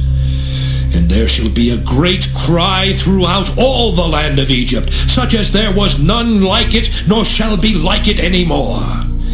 But against any of the children of Israel shall not a dog move his tongue, against man or beast, that ye may know how that the Lord doth put a difference between the Egyptians and Israel. And all these thy servants shall come down unto me, and bow down themselves unto me, saying, Get thee out, and all the people that follow thee. And after that I will go out. And he went out from Pharaoh in a great anger. And the Lord said unto Moses, Pharaoh shall not hearken unto you, that my wonders may be multiplied in the land of Egypt. And Moses and Aaron did all these wonders before Pharaoh. And the Lord hardened Pharaoh's heart, so that he would not let the children of Israel go out of his land. Exodus chapter 12. And the Lord spake unto Moses and Aaron in the land of Egypt, saying, This month shall be unto you the beginning of months. It shall be the first month of the year to you. Speak ye unto all the congregation of Israel, saying, In the 10th day of this month they shall take to them every man a lamb, according to the house of their fathers, a lamb for an house. And if the household be too little for the lamb, let him and his neighbor next unto his house take it according to the number of the souls. Every man according to his eating shall make your count for the lamb. Your lamb shall be without blemish, a male of the first year. Ye shall take it out from the sheep or from the goats, and ye shall keep it up until the 14th day of the same month. And the whole assembly of the congregation of Israel shall kill it in the evening. And they shall take of the blood, and strike it on the 2 side posts, and on the upper doorpost of the houses, wherein they shall eat it. And they shall eat the flesh in that night, roast with fire, and unleavened bread, and with bitter herbs they shall eat it. Eat not of it raw, nor sodden at all with water, but roast with fire, his head with his legs, and with the purtenance thereof. And ye shall let nothing of it remain until the morning, and that which remaineth of it until the morning ye shall burn with fire. And thus shall ye eat it with your loins girded, your shoes on your feet, and your staff in your hand. And ye shall eat it in haste. It is the Lord's Passover. For I will pass through the land of Egypt this night, and will smite all the firstborn in the land of Egypt, both man and beast. And against all the gods of Egypt I will execute judgment. I am the Lord. And the blood shall be to you for a token upon the houses where ye are. And when I see the blood, I will pass over you, and the plague shall not be upon you to destroy you when I smite the land of Egypt. And this day shall be unto you for a memorial, and ye shall keep it a feast to the Lord throughout your generations. Ye shall keep it a feast by an ordinance forever. 7 days shall ye eat unleavened bread. Even the first day ye shall put away leaven out of your houses. For whosoever eateth leavened bread from the first day until the 7th day, that soul shall be cut off from Israel. And in the first day there shall be an holy convocation, and in the 7th day there shall be an holy convocation to you. No manner of work shall be done in them, save that which every man must eat, that only may be done of you. And ye shall observe the feast of unleavened bread. For in this selfsame day have I brought your armies out of the land of Egypt. Therefore shall ye observe this day in your generations by an ordinance forever. In the 1st month, on the 14th day of the month at even, ye shall eat unleavened bread, until the 21st day of the month at even. 7 days shall there be no leaven found in your houses. For whosoever eateth that which is leavened, even that soul shall be cut off from the congregation of Israel, whether he be a stranger or born in the land. Ye shall eat nothing leavened. In all your habitations shall ye eat unleavened bread. Then Moses called for all the elders of Israel, and said unto them, Draw out and take you a lamb according to your families, and kill the Passover. And ye shall take a bunch of hyssop, and dip it in the blood that is in the basin, and strike the lintel and the 2 side posts with the blood that is in the basin.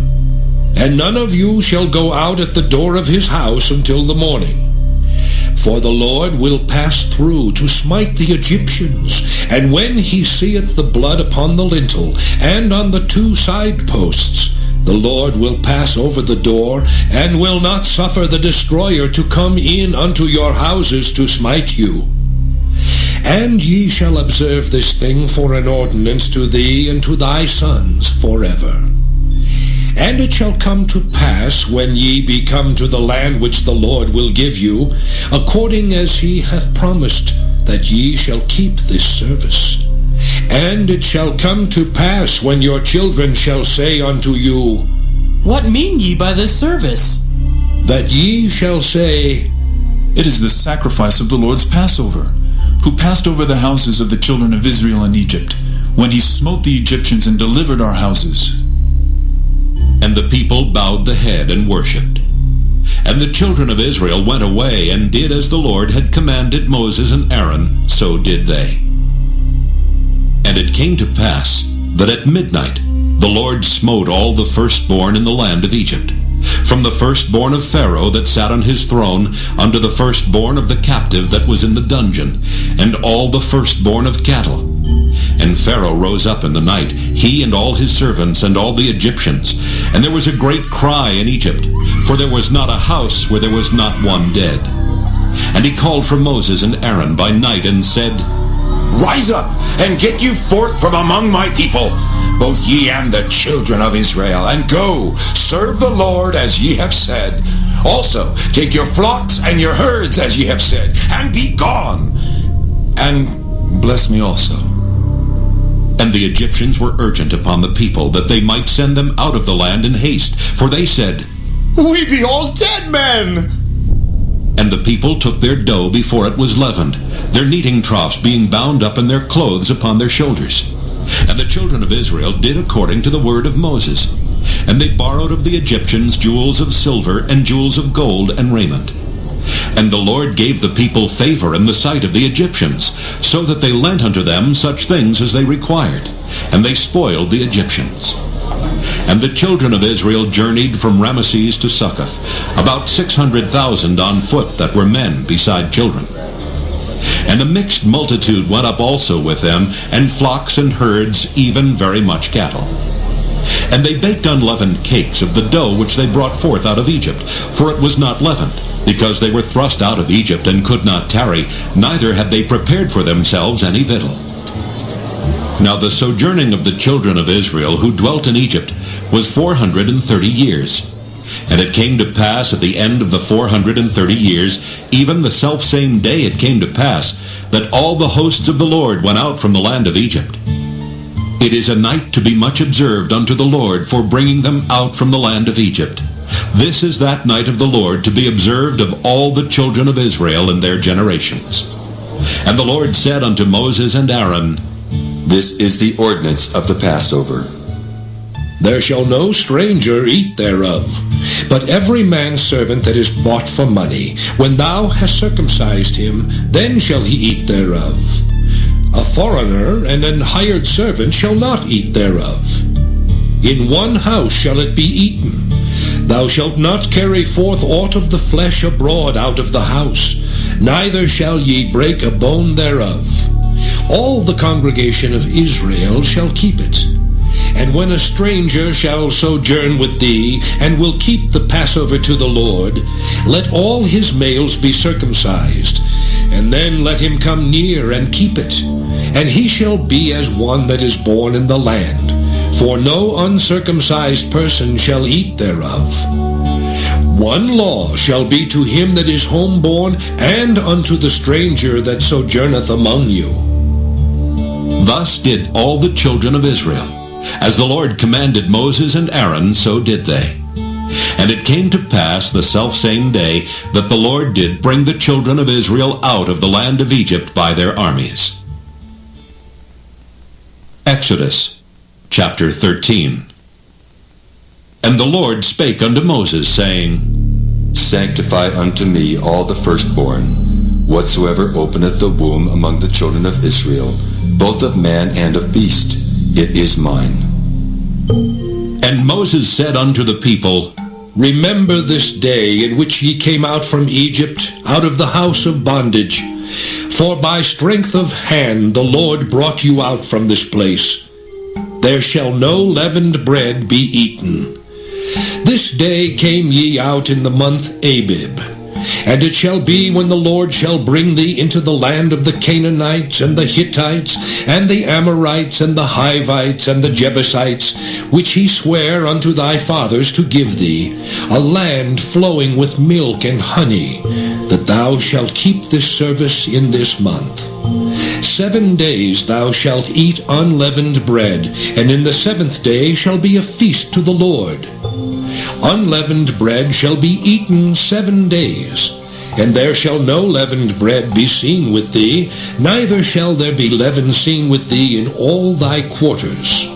And thou shalt show thy son in that day, saying, This is done because of that which the Lord did unto me when I came forth out of Egypt. And it shall be for a sign unto thee upon thine hand, and for a memorial between thine eyes, that the Lord's law may be in thy mouth. For with a strong hand hath the Lord brought thee out of Egypt. Thou shalt therefore keep this ordinance in his season from year to year. And it shall be when the Lord shall bring thee into the land of the Canaanites, as he sware unto thee and to thy fathers, and shall give it thee, that thou shalt set apart unto the Lord all that openeth the matrix, and every firstling that cometh of a beast which thou hast, the males shall be the Lord's. And every firstling of an ass thou shalt redeem with a lamb. And if thou wilt not redeem it, then thou shalt break his neck. And all the firstborn of man among thy children shalt thou redeem. And it shall be when thy son asketh thee in time to come, saying, What is this? That thou shalt say unto him, By strength of hand the Lord brought us out from Egypt, from the house of bondage. And it came to pass, when Pharaoh would hardly let us go, that the Lord slew all the firstborn in the land of Egypt, both the firstborn of man and the firstborn of beast. Therefore I sacrifice to the Lord all that open the matrix, being males, but all the firstborn of my children I redeem. And it shall be for a token upon thine hand, and for frontlets between thine eyes. For by strength of hand the Lord brought us forth out of Egypt. And it came to pass, when Pharaoh had let the people go, that God led them not through the way of the land of the Philistines, although that was near. For God said, Lest peradventure the people repent when they see war, and they return to Egypt. But God led the people about through the way of the wilderness of the Red Sea, and the children of Israel went up harnessed out of the land of Egypt. And Moses took the bones of Joseph with him, for he had straitly sworn the children of Israel, saying, God will surely visit you, and ye shall carry up my bones away hence with you. And they took their journey from Succoth, and encamped in Etham in the edge of the wilderness. And the Lord went before them by day in a pillar of a cloud, to lead them the way, and by night in a pillar of fire, to give them light, to go by day and night. He took not away the pillar of the cloud by day, nor the pillar of fire by night, from before the people. Exodus chapter 14. And the Lord spake unto Moses, saying, Speak unto the children of Israel, that they turn and encamp before Pi-hahiroth, between Migdol and the sea, over against Baal-zephon. Before it shall ye encamp by the sea. For Pharaoh will say of the children of Israel, They are entangled in the land, the wilderness has shut them in. And I will harden Pharaoh's heart, that he shall follow after them. And I will be honored upon Pharaoh, and upon all his host, that the Egyptians may know that I am the Lord.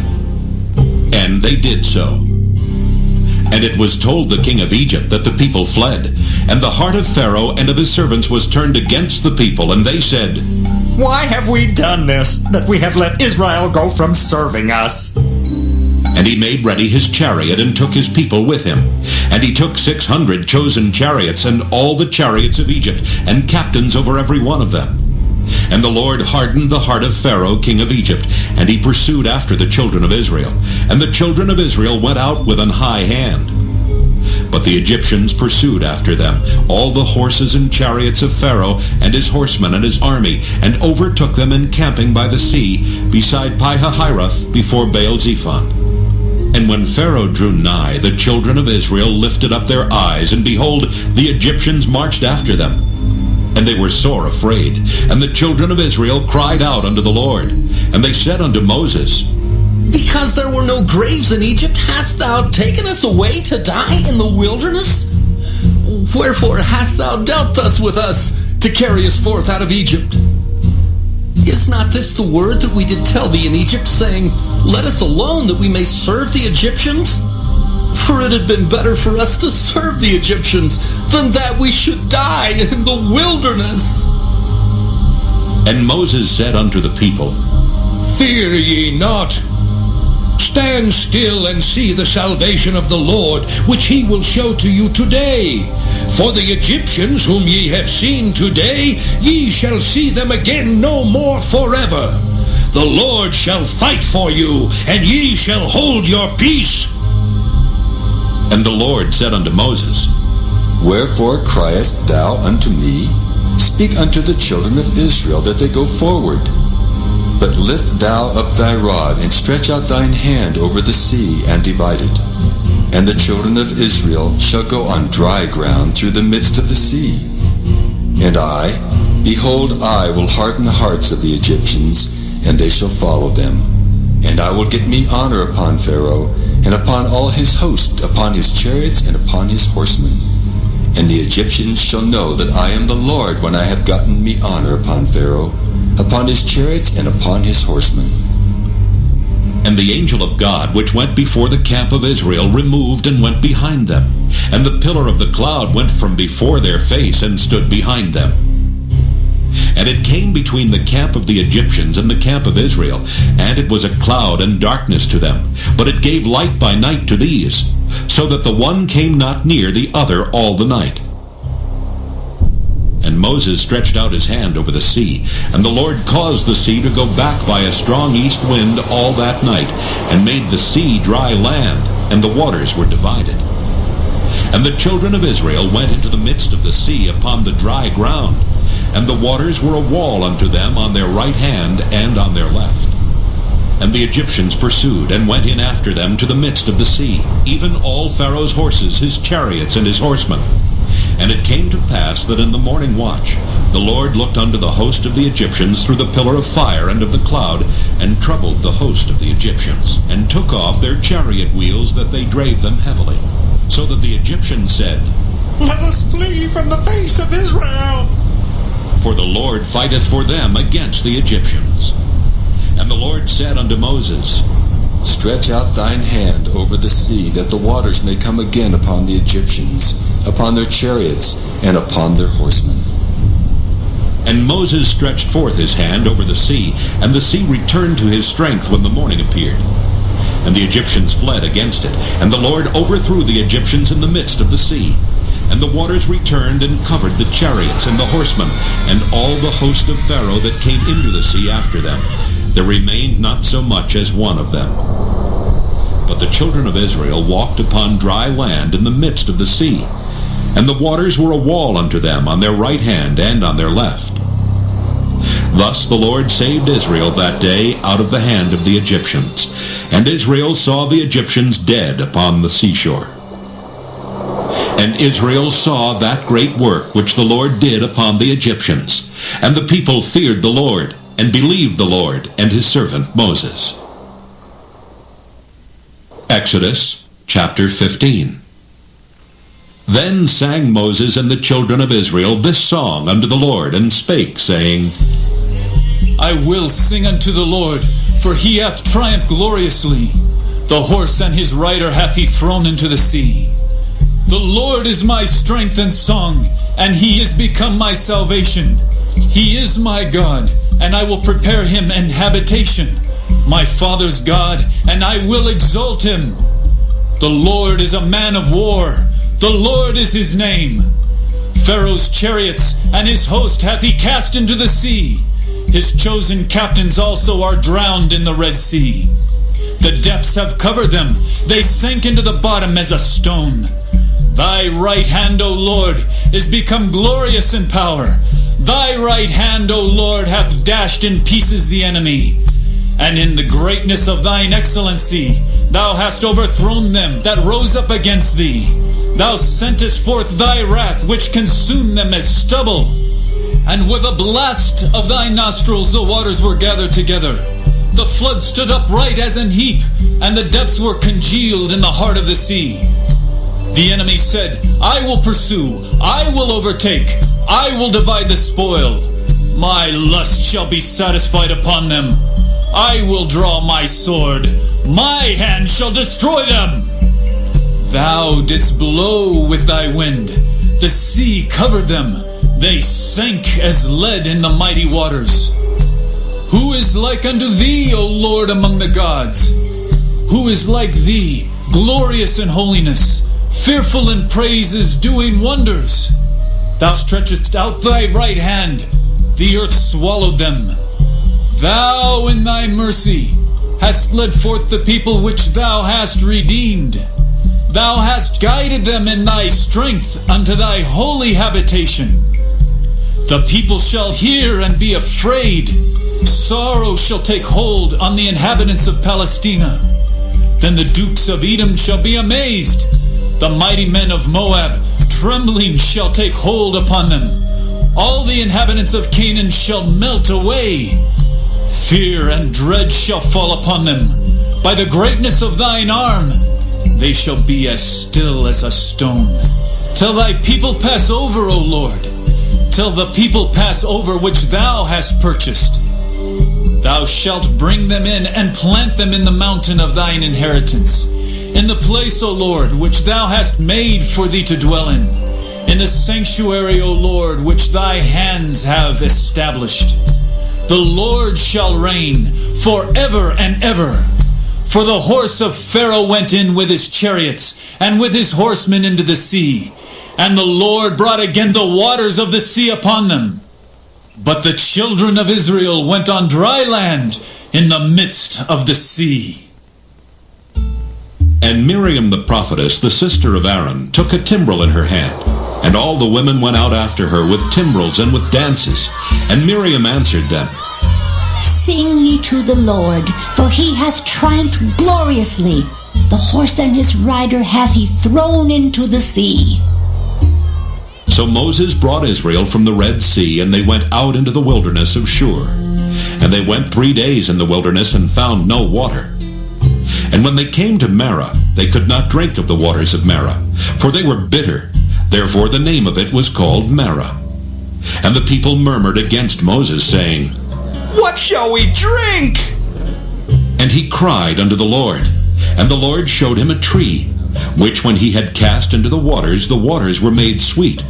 There he made for them a statute and an ordinance, and there he proved them, and said, If thou wilt diligently hearken to the voice of the Lord thy God, and wilt do that which is right in his sight, and wilt give ear to his commandments, and keep all his statutes, I will put none of these diseases upon thee, which I have brought upon the Egyptians. For I am the Lord that healeth thee. And they came to Elim, where were 12 wells of water, and 70 palm trees, and they encamped there by the waters.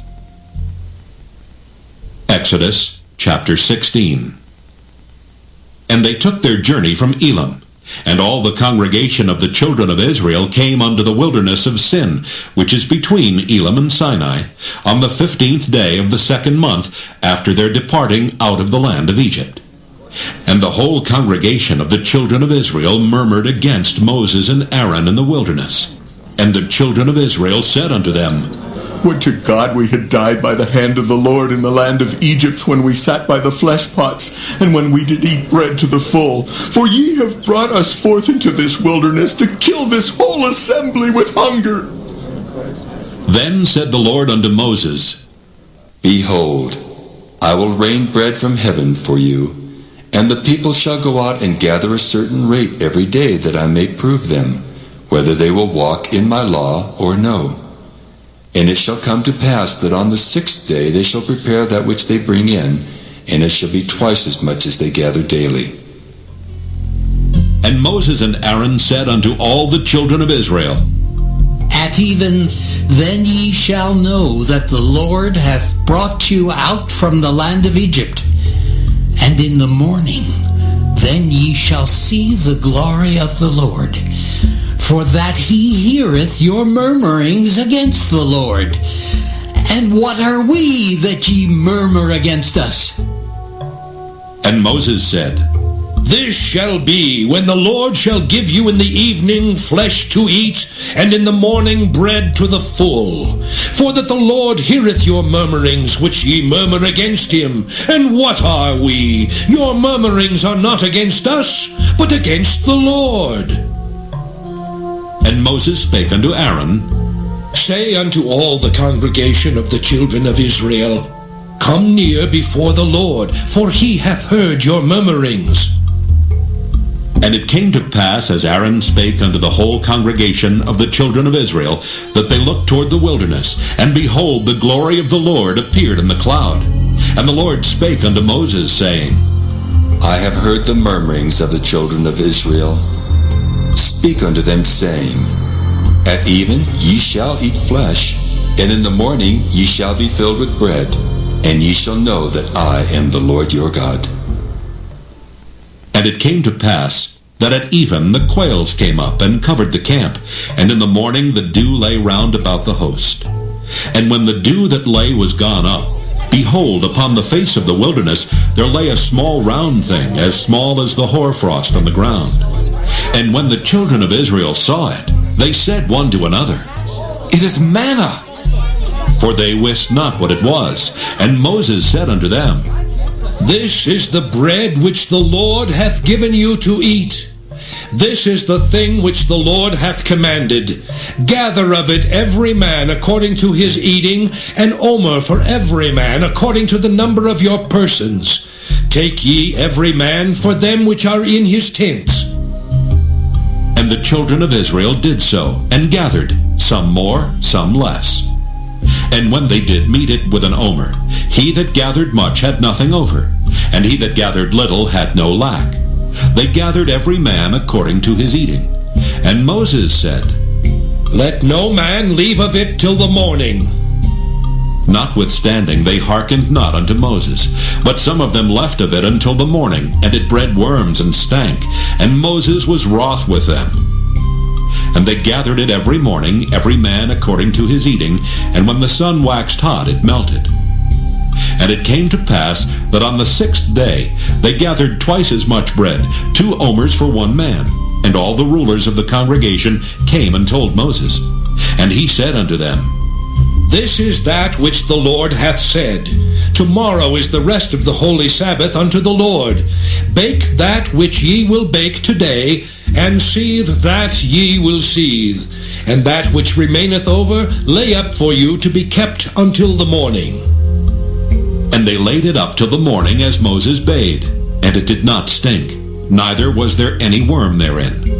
And Moses said, Eat that today, for today is a Sabbath unto the Lord. Today ye shall not find it in the field. 6 days ye shall gather it, but on the 7th day, which is the Sabbath, in it there shall be none. And it came to pass that there went out some of the people on the 7th day for to gather, and they found none. And the Lord said unto Moses, How long refuse ye to keep my commandments and my laws? See, for that the Lord hath given you the Sabbath. Therefore he giveth you on the 6th day the bread of 2 days. Abide ye every man in his place. Let no man go out of his place on the 7th day. So the people rested on the 7th day. And the house of Israel called the name thereof manna. And it was like coriander seed white, and the taste of it was like wafers made with honey. And Moses said, This is the thing which the Lord commandeth. Fill an omer of it to be kept for your generations, that they may see the bread wherewith I have fed you in the wilderness, when I brought you forth from the land of Egypt. And Moses said unto Aaron, Take a pot, and put an omer full of manna therein, and lay it up before the Lord, to be kept for your generations. As the Lord commanded Moses, so Aaron laid it up before the testimony to be kept. And the children of Israel did eat manna 40 years, until they came to a land inhabited. They did eat manna until they came unto the borders of the land of Canaan. Now an omer is the 10th part of an ephah. Exodus chapter 17. And all the congregation of the children of Israel journeyed from the wilderness of Sin after their journeys according to the commandment of the Lord, and pitched in Rephidim, and there was no water for the people to drink. Wherefore the people did chide with Moses, and said, Give us water that we may drink. And Moses said unto them, Why chide ye with me? Wherefore do ye tempt the Lord? And the people thirsted there for water, and the people murmured against Moses, and said, Wherefore is this that thou hast brought us up out of Egypt, to kill us and our children and our cattle with thirst?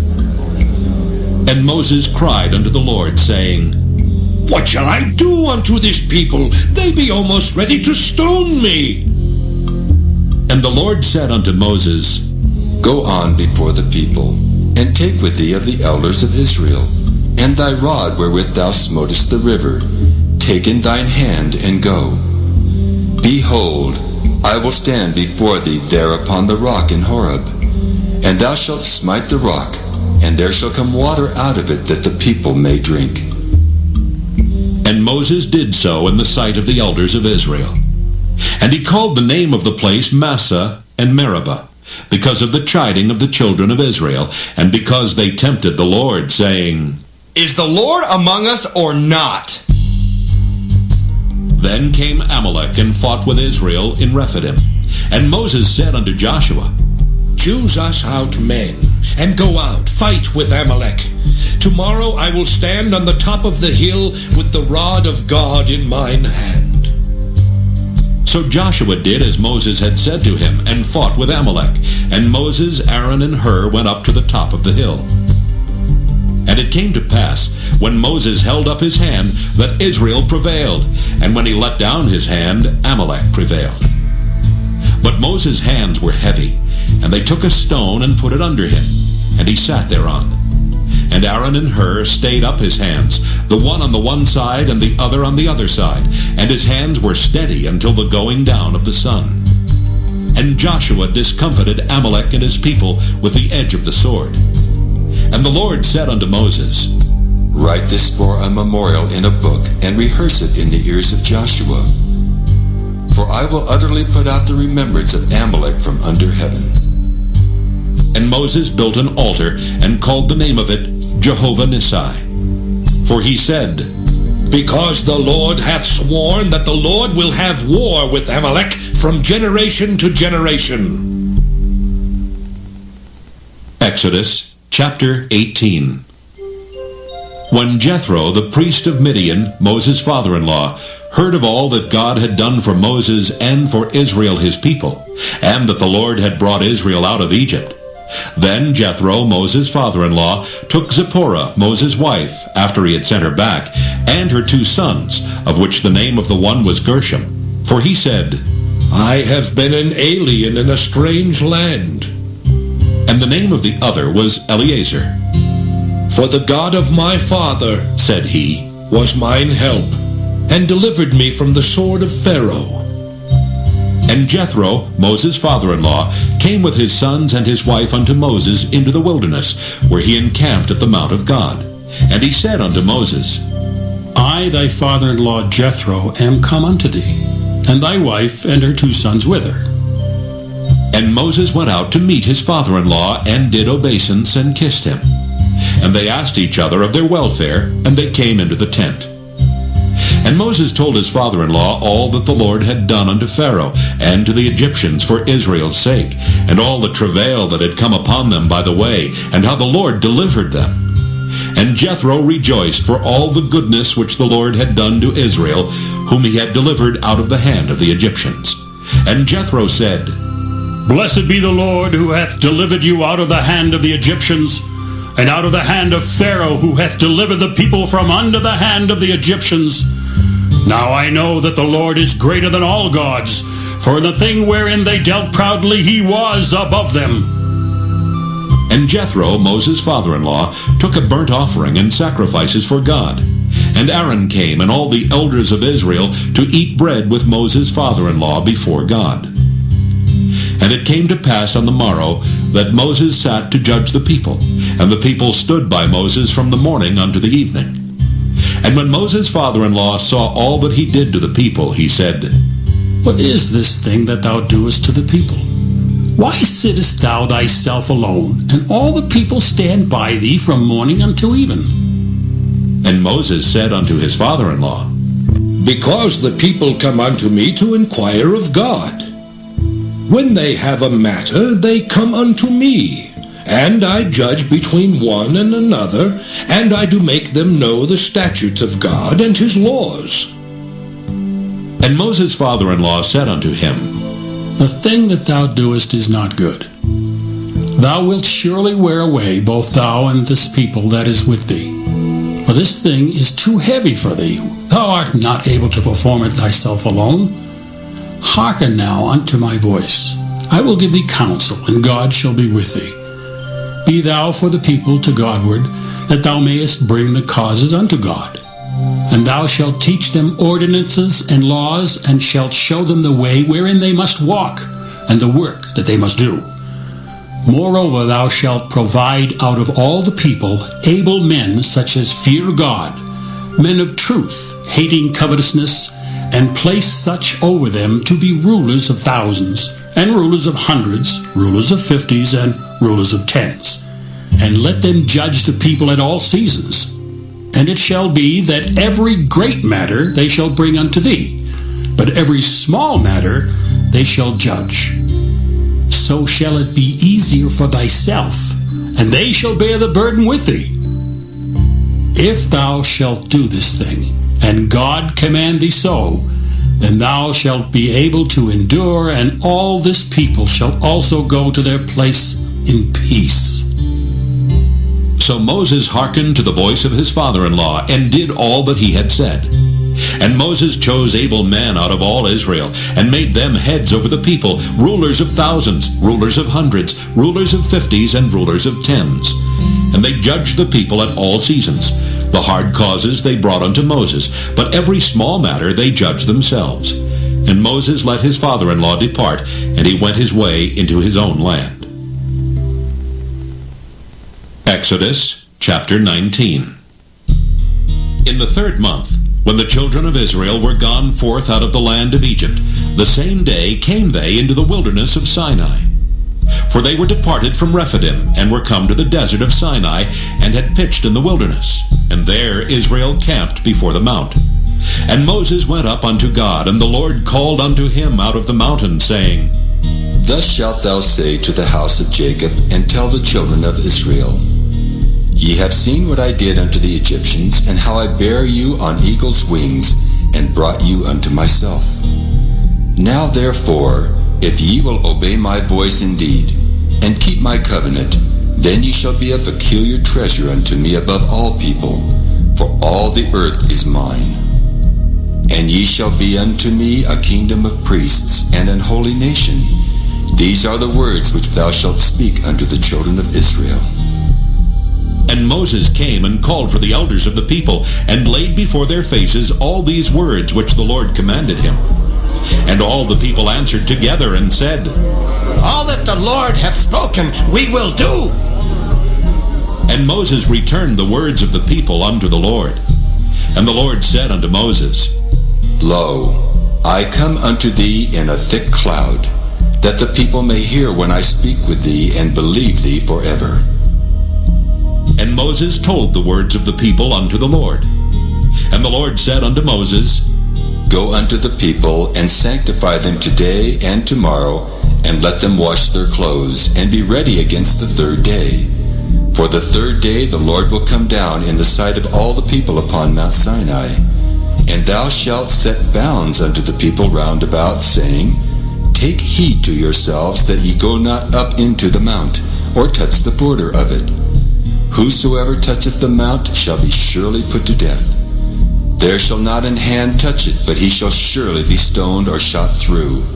Whether it be beast or man, it shall not live. When the trumpet soundeth long, they shall come up to the mount. And Moses went down from the mount unto the people, and sanctified the people, and they washed their clothes. And he said unto the people, Be ready against the third day, come not at your wives. And it came to pass on the third day in the morning, that there were thunders and lightnings, and a thick cloud upon the mount, and the voice of the trumpet exceeding loud, so that all the people that was in the camp trembled. And Moses brought forth the people out of the camp to meet with God, and they stood at the nether part of the mount. And Mount Sinai was altogether on a smoke, because the Lord descended upon it in fire. And the smoke thereof ascended as the smoke of a furnace, and the whole mount quaked greatly. And when the voice of the trumpet sounded long, and waxed louder and louder, Moses spake, and God answered him by a voice. And the Lord came down upon Mount Sinai on the top of the mount. And the Lord called Moses up to the top of the mount, and Moses went up. And the Lord said unto Moses, Go down, charge the people, lest they break through unto the Lord to gaze, and many of them perish. And let the priests also, which come near to the Lord, sanctify themselves, lest the Lord break forth upon them. And Moses said unto the Lord, The people cannot come up to Mount Sinai, for thou chargest us, saying, Set bounds about the mount, and sanctify it. And the Lord said unto him, Away, get thee down, and thou shalt come up, thou and Aaron with thee. But let not the priests and the people break through to come up unto the Lord, lest he break forth upon them. So Moses went down unto the people, and spake unto them. Exodus chapter 20. And God spake all these words, saying, I am the Lord thy God, which have brought thee out of the land of Egypt, out of the house of bondage. Thou shalt have no other gods before me. Thou shalt not make unto thee any graven image, or any likeness of anything that is in heaven above, or that is in the earth beneath, or that is in the water under the earth. Thou shalt not bow down thyself to them, nor serve them. For I, the Lord thy God, am a jealous God, visiting the iniquity of the fathers upon the children unto the third and fourth generation of them that hate me, and showing mercy unto thousands of them that love me and keep my commandments. Thou shalt not take the name of the Lord thy God in vain, for the Lord will not hold him guiltless that taketh his name in vain. Remember the Sabbath day to keep it holy. 6 days shalt thou labor and do all thy work. But the seventh day is the Sabbath of the Lord thy God. In it thou shalt not do any work, thou, nor thy son, nor thy daughter, thy manservant, nor thy maidservant, nor thy cattle, nor thy stranger that is within thy gates. For in 6 days the Lord made heaven and earth, the sea, and all that in them is, and rested the seventh day. Wherefore the Lord blessed the Sabbath day, and hallowed it. Honor thy father and thy mother, that thy days may be long upon the land which the Lord thy God giveth thee. Thou shalt not kill. Thou shalt not commit adultery. Thou shalt not steal. Thou shalt not bear false witness against thy neighbor. Thou shalt not covet thy neighbor's house. Thou shalt not covet thy neighbor's wife, nor his manservant, nor his maidservant, nor his ox, nor his ass, nor anything that is thy neighbor's. And all the people saw the thunderings, and the lightnings, and the noise of the trumpet, and the mountain smoking. And when the people saw it, they removed and stood afar off. And they said unto Moses, Speak thou with us, and we will hear, but let not God speak with us, lest we die. And Moses said unto the people, Fear not, for God is come to prove you, and that his fear may be before your faces, that ye sin not. And the people stood afar off, and Moses drew near unto the thick darkness where God was. And the Lord said unto Moses, Thus thou shalt say unto the children of Israel, Ye have seen that I have talked with you from heaven. Ye shall not make with me gods of silver, neither shall ye make unto you gods of gold. An altar of earth thou shalt make unto me, and shalt sacrifice thereon thy burnt offerings, and thy peace offerings, thy sheep and thine oxen. In all places where I record my name, I will come unto thee, and I will bless thee. And if thou wilt make me an altar of stone, thou shalt not build it of hewn stone. For if thou lift up thy tool upon it, thou hast polluted it. Neither shalt thou go up by steps unto mine altar, that thy nakedness be not discovered thereon. Exodus chapter 21. Now these are the judgments which thou shalt set before them. If thou buy an Hebrew servant, 6 years he shall serve, and in the 7th he shall go out free for nothing. If he came in by himself, he shall go out by himself. If he were married, then his wife shall go out with him. If his master have given him a wife, and she have borne him sons or daughters, the wife and her children shall be her master's, and he shall go out by himself. And if the servant shall plainly say, I love my master, my wife and my children, I will not go out free, then his master shall bring him unto the judges. He shall also bring him to the door, or unto the door post. And his master shall bore his ear through with an awl, and he shall serve him forever.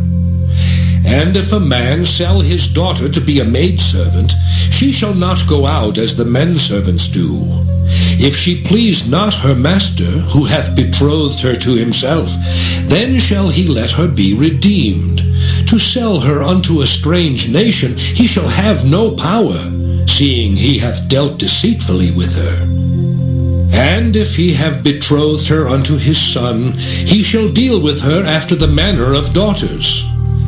If he take him another wife, her food, her raiment, and her duty of marriage shall he not diminish. And if he do not these 3 unto her, then shall she go out free without money. He that smiteth a man so that he die shall be surely put to death. And if a man lie not in wait, but God deliver him into his hand, then I will appoint thee a place whither he shall flee. But if a man come presumptuously upon his neighbor to slay him with guile, thou shalt take him from mine altar, that he may die. And he that smiteth his father or his mother shall be surely put to death. And he that stealeth a man and selleth him, or if he be found in his hand, he shall surely be put to death. And he that curseth his father or his mother shall surely be put to death. And if men strive together, and one smite another with a stone, or with his fist, and he die not, but keepeth his bed, if he rise again, and walk abroad upon his staff, then shall he that smote him be quit. Only he shall pay for the loss of his time, and shall cause him to be thoroughly healed. And if a man smite his servant or his maid with a rod, and he die under his hand, he shall be surely punished. Notwithstanding, if he continue a day or 2, he shall not be punished, for he is his money. If men strive and hurt a woman with child, so that her fruit depart from her, and yet no mischief follow, he shall be surely punished according as the woman's husband will lay upon him, and he shall pay as the judges determine. And if any mischief follow, then thou shalt give life for life, eye for eye, tooth for tooth, hand for hand, foot for foot, burning for burning, wound for wound, stripe for stripe. And if a man smite the eye of his servant, or the eye of his maid, that it perish, he shall let him go free for his eye's sake. And if he smite out his manservant's tooth, or his maidservant's tooth, he shall let him go free for his tooth's sake. If an ox gore a man or a woman that they die, then the ox shall be surely stoned, and his flesh shall not be eaten, but the owner of the ox shall be quit. But if the ox were wont to push with his horn in time past, and it hath been testified to his owner, and he hath not kept him in, but that he hath killed a man or a woman, the ox shall be stoned, and his owner also shall be put to death. If there be laid on him a sum of money, then he shall give for the ransom of his life whatsoever is laid upon him. Whether he have gored a son, or have gored a daughter, according to this judgment shall it be done unto him. If the ox shall push a manservant or a maidservant, he shall give unto their master 30 shekels of silver, and the ox shall be stoned. And if a man shall open a pit, or if a man shall dig a pit and not cover it, and an ox or an ass fall therein, the owner of the pit shall make it good, and give money unto the owner of them, and the dead beast shall be his. And if one man's ox hurt another's that he die, then they shall sell the live ox, and divide the money of it, and the dead ox also they shall divide. Or if it be known that the ox hath used to push in time past, and his owner hath not kept him in, he shall surely pay ox for ox, and the dead shall be his own. Exodus chapter 22. If a man shall steal an ox or a sheep, and kill it or sell it, he shall restore 5 oxen for an ox, and 4 sheep for a sheep. If a thief be found breaking up, and be smitten that he die, there shall no blood be shed for him. If the sun be risen upon him, there shall be blood shed for him, for he should make full restitution. If he have nothing, then he shall be sold for his theft. If the theft be certainly found in his hand alive, whether it be ox or ass or sheep, he shall restore double. If a man shall cause a field or vineyard to be eaten, and shall put in his beast, and shall feed in another man's field, of the best of his own field and of the best of his own vineyard shall he make restitution. If fire break out and catch in thorns, so that the stacks of corn or the standing corn or the field be consumed therewith, he that kindled the fire shall surely make restitution. If a man shall deliver unto his neighbor money or stuff to keep, and it be stolen out of the man's house, if the thief be found, let him pay double. If the thief be not found, then the master of the house shall be brought unto the judges, to see whether he have put his hand unto his neighbor's goods. For all manner of trespass, whether it be for ox, for ass, for sheep, for raiment, or for any manner of lost thing which another challengeth to be his, the cause of both parties shall come before the judges. And whom the judges shall condemn, he shall pay double unto his neighbor. If a man deliver unto his neighbor an ass, or an ox, or a sheep, or any beast to keep, and it die, or be hurt, or driven away, no man seeing it, then shall an oath of the Lord be between them both, that he hath not put his hand unto his neighbor's goods, and the owner of it shall accept thereof, and he shall not make it good. And if it be stolen from him, he shall make restitution unto the owner thereof. If it be torn in pieces, then let him bring it for witness, and he shall not make good that which was torn. And if a man borrow aught of his neighbor, and it be hurt or die, the owner thereof being not with it, he shall surely make it good. But if the owner thereof be with it, he shall not make it good. If it be an hired thing, it came for his hire. And if a man entice a maid that is not betrothed, and lie with her, he shall surely endow her to be his wife. If her father utterly refuse to give her unto him, he shall pay money according to the dowry of virgins. Thou shalt not suffer a witch to live. Whosoever lieth with a beast shall surely be put to death. He that sacrificeth unto any god save unto the Lord only, he shall be utterly destroyed. Thou shalt neither vex a stranger nor oppress him, for ye were strangers in the land of Egypt. Ye shall not afflict any widow or fatherless child. If thou afflict them in any wise, and they cry at all unto me, I will surely hear their cry. And my wrath shall wax hot, and I will kill you with the sword, and your wives shall be widows, and your children fatherless. If thou lend money to any of my people that is poor by thee, thou shalt not be to him as an usurer, neither shalt thou lay upon him usury. If thou at all take thy neighbor's raiment to pledge, thou shalt deliver it unto him by that the sun goeth down. For that is his covering only, it is his raiment for his skin.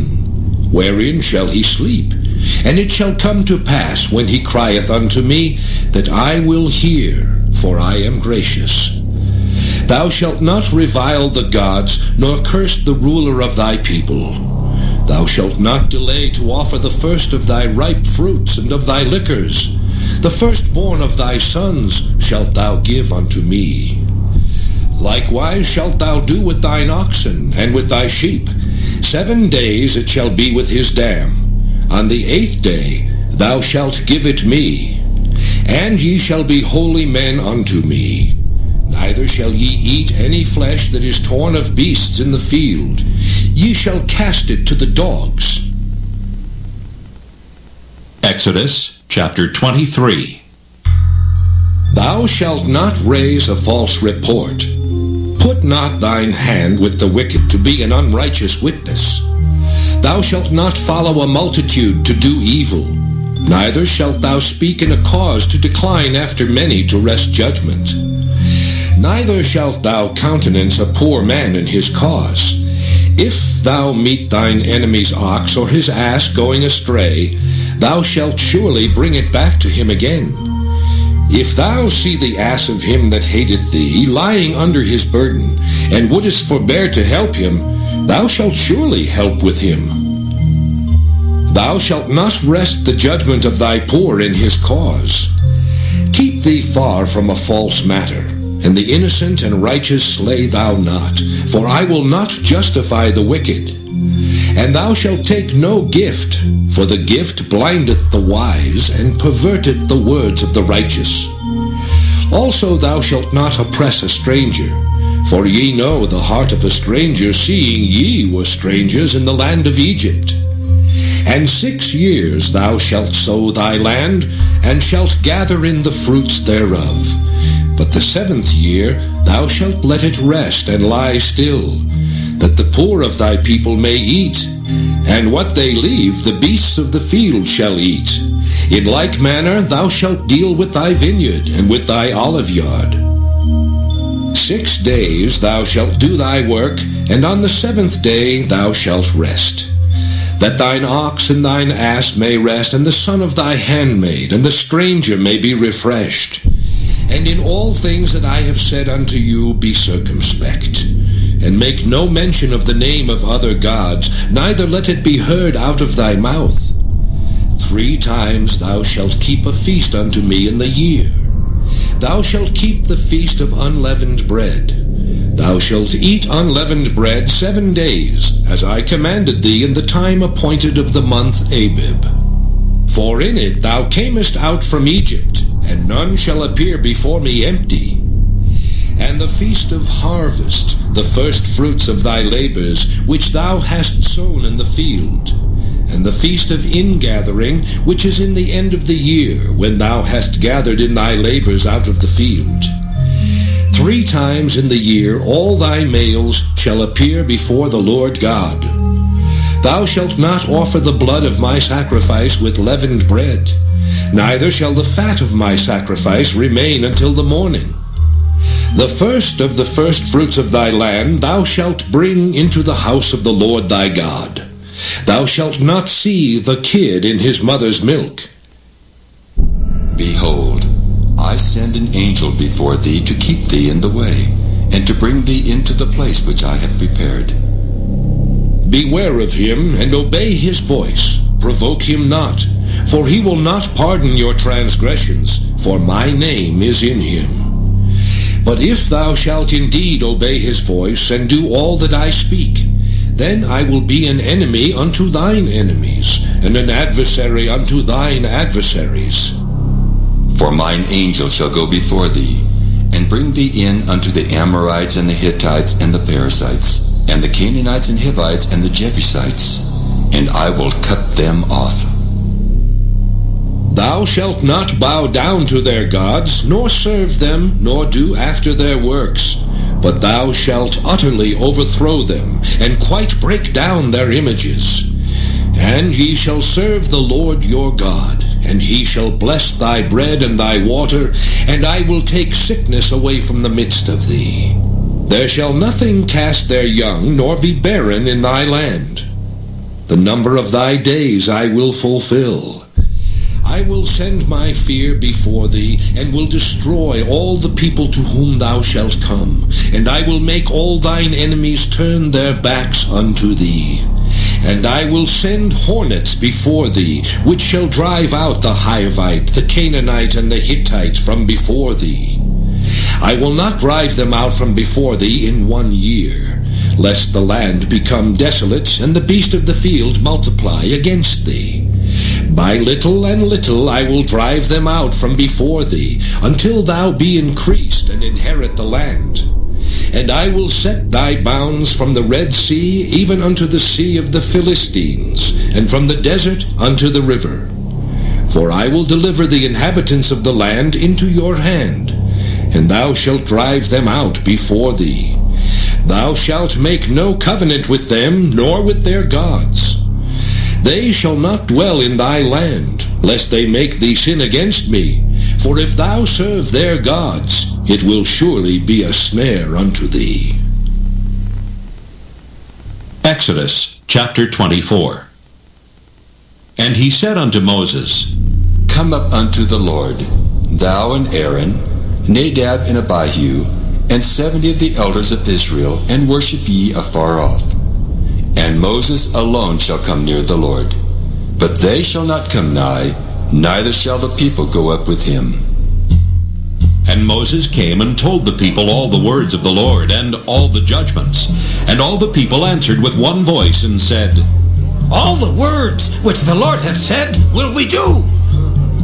And Moses wrote all the words of the Lord, and rose up early in the morning, and builded an altar under the hill, and 12 pillars, according to the 12 tribes of Israel. And he sent young men of the children of Israel, which offered burnt offerings, and sacrificed peace offerings of oxen unto the Lord. And Moses took half of the blood, and put it in basins, and half of the blood he sprinkled on the altar. And he took the book of the covenant, and read in the audience of the people, and they said, All that the Lord hath said will we do, and be obedient. And Moses took the blood, and sprinkled it on the people, and said, Behold the blood of the covenant, which the Lord hath made with you concerning all these words. Then went up Moses and Aaron, Nadab and Abihu, and 70 of the elders of Israel. And they saw the God of Israel. And there was under his feet, as it were, a paved work of a sapphire stone, and as it were the body of heaven in his clearness. And upon the nobles of the children of Israel he laid not his hand. Also they saw God, and did eat and drink. And the Lord said unto Moses, Come up to me into the mount, and be there, and I will give thee tables of stone, and a law and commandments which I have written, that thou mayest teach them. And Moses rose up, and his minister Joshua. And Moses went up into the mount of God. And he said unto the elders, Tarry ye here for us, until we come again unto you. And behold, Aaron and Hur are with you. If any man have any matters to do, let him come unto them. And Moses went up into the mount, and a cloud covered the mount. And the glory of the Lord abode upon Mount Sinai, and the cloud covered it 6 days. And the 7th day he called unto Moses out of the midst of the cloud. And And the sight of the glory of the Lord was like devouring fire on the top of the mount in the eyes of the children of Israel. And Moses went into the midst of the cloud, and gat him up into the mount. And Moses was in the mount 40 days and 40 nights. Exodus chapter 25. And the Lord spake unto Moses, saying, Speak unto the children of Israel, that they bring me an offering. Of every man that giveth it willingly with his heart, ye shall take my offering. And this is the offering which ye shall take of them: gold and silver and brass, and blue and purple and scarlet, and fine linen and goat's hair, and ram skins dyed red, and badger's skins, and shittim wood, oil for the light, spices for anointing oil and for sweet incense, onyx stones, and stones to be set in the ephod and in the breastplate. And let them make me a sanctuary, that I may dwell among them, according to all that I show thee, after the pattern of the tabernacle, and the pattern of all the instruments thereof, even so shall ye make it. And they shall make an ark of shittim wood. 2 cubits and a half shall be the length thereof, and a cubit and a half the breadth thereof, and a cubit and a half the height thereof. And thou shalt overlay it with pure gold, within and without shalt thou overlay it, and shalt make upon it a crown of gold round about. And thou shalt cast 4 rings of gold for it, and put them in the 4 corners thereof, and 2 rings shall be in the one side of it, and 2 rings in the other side of it. And thou shalt make staves of shittim wood, and overlay them with gold. And thou shalt put the staves into the rings by the sides of the ark, that the ark may be borne with them. The staves shall be in the rings of the ark, they shall not be taken from it. And thou shalt put into the ark the testimony which I shall give thee. And thou shalt make a mercy seat of pure gold. 2 cubits and a half shall be the length thereof, and a cubit and a half the breadth thereof. And thou shalt make 2 cherubims of gold. Of beaten work shalt thou make them, in the 2 ends of the mercy seat. And make 1 cherub on the one end, and the other cherub on the other end. Even of the mercy seat shall ye make the cherubims on the 2 ends thereof. And the cherubims shall stretch forth their wings on high, covering the mercy seat with their wings, and their faces shall look one to another. Toward the mercy seat shall the faces of the cherubims be. And thou shalt put the mercy seat above upon the ark, and in the ark thou shalt put the testimony that I shall give thee. And there I will meet with thee, and I will commune with thee from above the mercy seat, from between the 2 cherubims which are upon the ark of the testimony, of all things which I will give thee in commandment unto the children of Israel. Thou shalt also make a table of shittim wood. 2 cubits shall be the length thereof, and a cubit the breadth thereof, and a cubit and a half the height thereof. And thou shalt overlay it with pure gold, and make thereto a crown of gold round about. And thou shalt make unto it a border of an handbreadth round about. And thou shalt make a golden crown to the border thereof round about. And thou shalt make for it 4 rings of gold, and put the rings in the 4 corners that are on the 4 feet thereof. Over against the border shall the rings be for places of the staves to bear the table. And thou shalt make the staves of shittim wood, and overlay them with gold, that the table may be borne with them.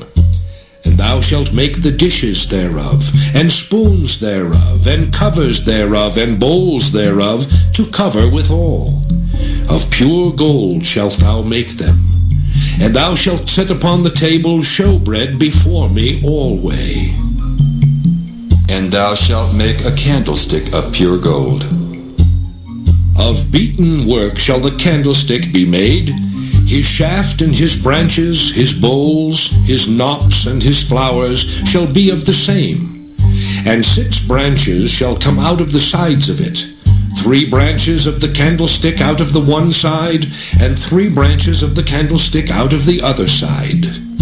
3 bowls made like unto almonds, with a knop and a flower in one branch, and 3 bowls made like almonds in the other branch, with a knop and a flower, so in the 6 branches that come out of the candlestick. And in the candlestick shall be 4 bowls made like unto almonds, with their knops and their flowers. And there shall be a knop unto 2 branches of the same, and a knop unto 2 branches of the same, and a knop unto 2 branches of the same, according to the 6 branches that proceed out of the candlestick. Their knops and their branches shall be of the same. All it shall be one beaten work of pure gold. And thou shalt make the 7 lamps thereof, and they shall light the lamps thereof, that they may give light over against it. And the tongs thereof and the snuff dishes thereof shall be of pure gold. Of a talent of pure gold shall he make it with all these vessels. And look that thou make them after their pattern, which was showed thee in the mount. Exodus chapter 26. Moreover, thou shalt make the tabernacle, with 10 curtains of fine twined linen, and blue, and purple, and scarlet. With cherubims of cunning work shalt thou make them. The length of 1 curtain shall be 28 cubits, and the breadth of 1 curtain 4 cubits, and every one of the curtains shall have 1 measure. The 5 curtains shall be coupled together one to another, and other 5 curtains shall be coupled one to another. And thou shalt make loops of blue upon the edge of the 1 curtain from the selvage in the coupling. And likewise shalt thou make in the uttermost edge of another curtain in the coupling of the 2nd. 50 loops shalt thou make in the 1 curtain, and 50 loops shalt thou make in the edge of the curtain that is in the coupling of the 2nd, that the loops may take hold one of another. And thou shalt make 50 taches of gold, and couple the curtains together with the taches, and it shall be 1 tabernacle.